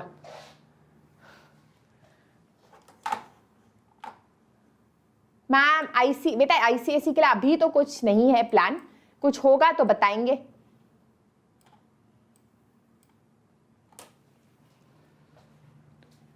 ऑल आर इंपॉर्टेंट कॉन्सेप्ट्स, बिल्कुल सही बात। चलो लेट अस बिगिन। आप गाइज ये है कुछ माउंटेन रेंजेस जो आपको याद करने हैं। अगर आपके पास आपके सामने बुक है तो जल्दी से शुरू कर देते हैं। ठीक है, 1 सेकेंड दो मुझे। हाँ ठीक है, ऑलराइट। बेटा फिजिकल मैप हो तो बेटर है, नहीं तो पॉलिटिकल मैप पे ही कर लो, नहीं तो खुद ड्रॉ करके कर लो। इतना सोचो मत, मैं सोच रही हूं मैं किससे। चलो तो गाइस सबसे पहले याद रखना कि यहां पर जहां पर आपका लद्दाख है वो हुआ आपका जास्कर। क्या है आपका? जास्कर। ठीक है, these are the Zaskar ranges. फिर आया आपका सॉरी काराकोरम रेंजेस। देखो मैं गलती कर रही हूं भाई साहब। ओके मैं एक पेन से लिख रही हूँ, कंफ्यूज हो रही हूं मैं। These are your Karakoram ranges. अब जास्कर जैसे Z लास्ट में आता है वैसे जास्कर भी बाद में आएगा। These are your Zaskar ranges जो पैरेलल है टू काराकोरम। ठीक है, they are parallel to Karakoram. फिर आते हैं आपके शिवालिक्स। तो अगर आपको याद है कि आपके हिमालयाज आर्क की तरह है, 3 आर्क की तरह है। You have your Himadri, Himachal and Shivalik सबसे नीचे। तो आप जो हो अपना शिवालिक्स यहां बनाओगे। ठीक है, इस तरीके से ये है आपके Shivaliks. Clear? Any doubt? Any doubt? बेटा K2 अभी आएंगे K2 पे। ऑलराइट, अब हम आते हैं विंध्या सतपुरा रेंजेस पे। तो गाइज मैं आपको बता चुकी हूं कि सबसे पहले आपको इस ऐसे में करना है नर्मदा रिवर। ठीक है, और मैंने आपको समझा रखा है VNS, है ना, बता रखा है VNS के बारे में। तो यहां है आपके विंध्या माउंटेन्स, यहां है आपके सतपुरा माउंटेन्स। विंध्या हो गया, सतपुरा हो गया, एंड यहां पर है आपके अरावली माउंटेन्स। क्या है? अरावली माउंटेन्स। क्लियर? अरावली, विंध्या, सतपुरा। अब हम आते हैं वेस्टर्न और ईस्टर्न घाट्स में। तो वो सबसे ज्यादा आसान है। कोस्ट के पास हुआ आपका कंटिन्यूअस वेस्टर्न घाट्स और कोस्ट से थोड़ा दूर डिसकंटिन्यूअस हुआ आपका eastern Ghats. Clear? Any doubt? Yes Avantika, इतना वो क्यों हो रहा है, एक सेकेंड दो मुझे। Clear? Yes. Socialism in Europe कब स्टार्ट होगा? अगले हफ्ते। ऑलराइट, तो गाइज यहां पर भी माउंटेन है, तो जब मैं आपको पीडीएफ दूंगी आपके पास ये होगा, चिंता मत करो। अब हम आते हैं माउंटेन पीक्स पे। Can we start with the mountain peaks? Yes. तो गाइज सबसे पहले तो K2 आएगा, तो यहां पर आप K2 बना लो, ठीक है गाइज? कुछ लिखते रहो, नहीं तो मुझे पता नहीं चलेगा आपको समझ भी आ रहा है या नहीं। फिर आता है आपका कंचनजुंगा, तो यहां पर सिक्किम और नेपाल के बाउंड्री पे है आपका कंचनजुंगा, ठीक है? एंड फिर आता है आपका अनायमुड़ी, तो अनायमुड़ी जैसे केरला और तमिलनाडु के बाउंड्री पे आता है, नीलगिरी हिल्स में आता है आपका Anamudi. Yes yes, I will post all of this in the group. आहा, मेरा फेवरेट प्लेटो। तो गाइस सबसे पहले तो आपको कुछ नहीं करना, आपको इस तरीके से ट्रायंगल बनाना है और लिखना है डेक्कन प्लेटो, ठीक है? उसके बाद आपसे पूछा है छोटा नागपुर और मालवा प्लेटो, तो यहां पर वापस से आप ये नदी बना दो, ठीक है? नर्मदा रिवर की। आपको पता है नर्मदा रिवर के नीचे आपका डेक्कन प्लेटो है। फिर आपको पता है कि यहाँ पर आपके अरावली हिल्स आते हैं, अरावली हिल्स के वेस्ट साइड पे आपका डेजर्ट आता है। तो ये वाला एरिया जो है, ये वाला जो एरिया है, जो नर्मदा रिवर जो विंध्या माउंटेन्स के ऊपर है और अरावली हिल्स के बीच में है, उसको हम बोलते हैं मालवा प्लेटो। फिर आता है आपका बुंदेलखंड और बघेलखंड प्लेटो, और ये वाला जो रीजन है इसको आता है छोटा नागपुर प्लेटो, है ना? और छोटा नागपुर प्लेटो भाई कहाँ गया? छोटा नागपुर प्लेटो से ड्रेन होता है आपका दामोदर रिवर, ठीक है? इस तरीके से याद रखो तो याद रहेगा। यस यस, आगे बढ़े, समझ आ गया? कितना तो आसान है, ठीक है? मालवा प्लेटो, छोटा नागपुर प्लेटो, ये पॉलिटिकल मैप पे है, पॉलिटिकल मैप नहीं आएगा, चिंता मत करो, फिजिकल मैप पे ही क्वेश्चंस आते हैं, ठीक है? चलो अब हम आते हैं कोस्टल प्लेन पे, सबसे ज्यादा आसान है। तो गाइस ये पूरा एरिया एक तरीके से आपका, अरे भाई क्या हो रहा है, ये पूरा एरिया एक तरीके से आपका कोस्टल प्लेन है। तो यहाँ पर गोवा, गोवा दिख नहीं रहा, ये था गोवा। एनीवेज 3 पार्ट्स में आपका डिवाइडेड है, गलत कर दिया, हाँ 3 पार्ट्स में जो है आपका डिवाइडेड है। ये केरला वाला इज मालाबार कोस्ट, ऊपर है कोंकण कोस्ट, गोवा से नीचे है कन्नड़ कोस्ट, एंड यहां पर आपके 2 पार्ट्स में डिवाइड होता है। जल्दी से बता दो, जल्दी से बता दो। Yes, northern Circars and Coromandel coast. Clear? Has everyone mark their maps, या बस बैठ के चिल कर रहे हो कि मैम रीक्विज शुरू करेंगे तब फोकस करेंगे हम? हाँ, ऑलराइट ऑलराइट भाई, कुछ अजीब भी लोग आ जाते हैं। चलो जल्दी से वीक क्विज पे चलते हैं। अगर आपने अभी तक वीडियो को थम्स अप नहीं दिया है, दे दो, वही थम्स अप का ऑप्शन है और वीक क्विज पे आ जाओ।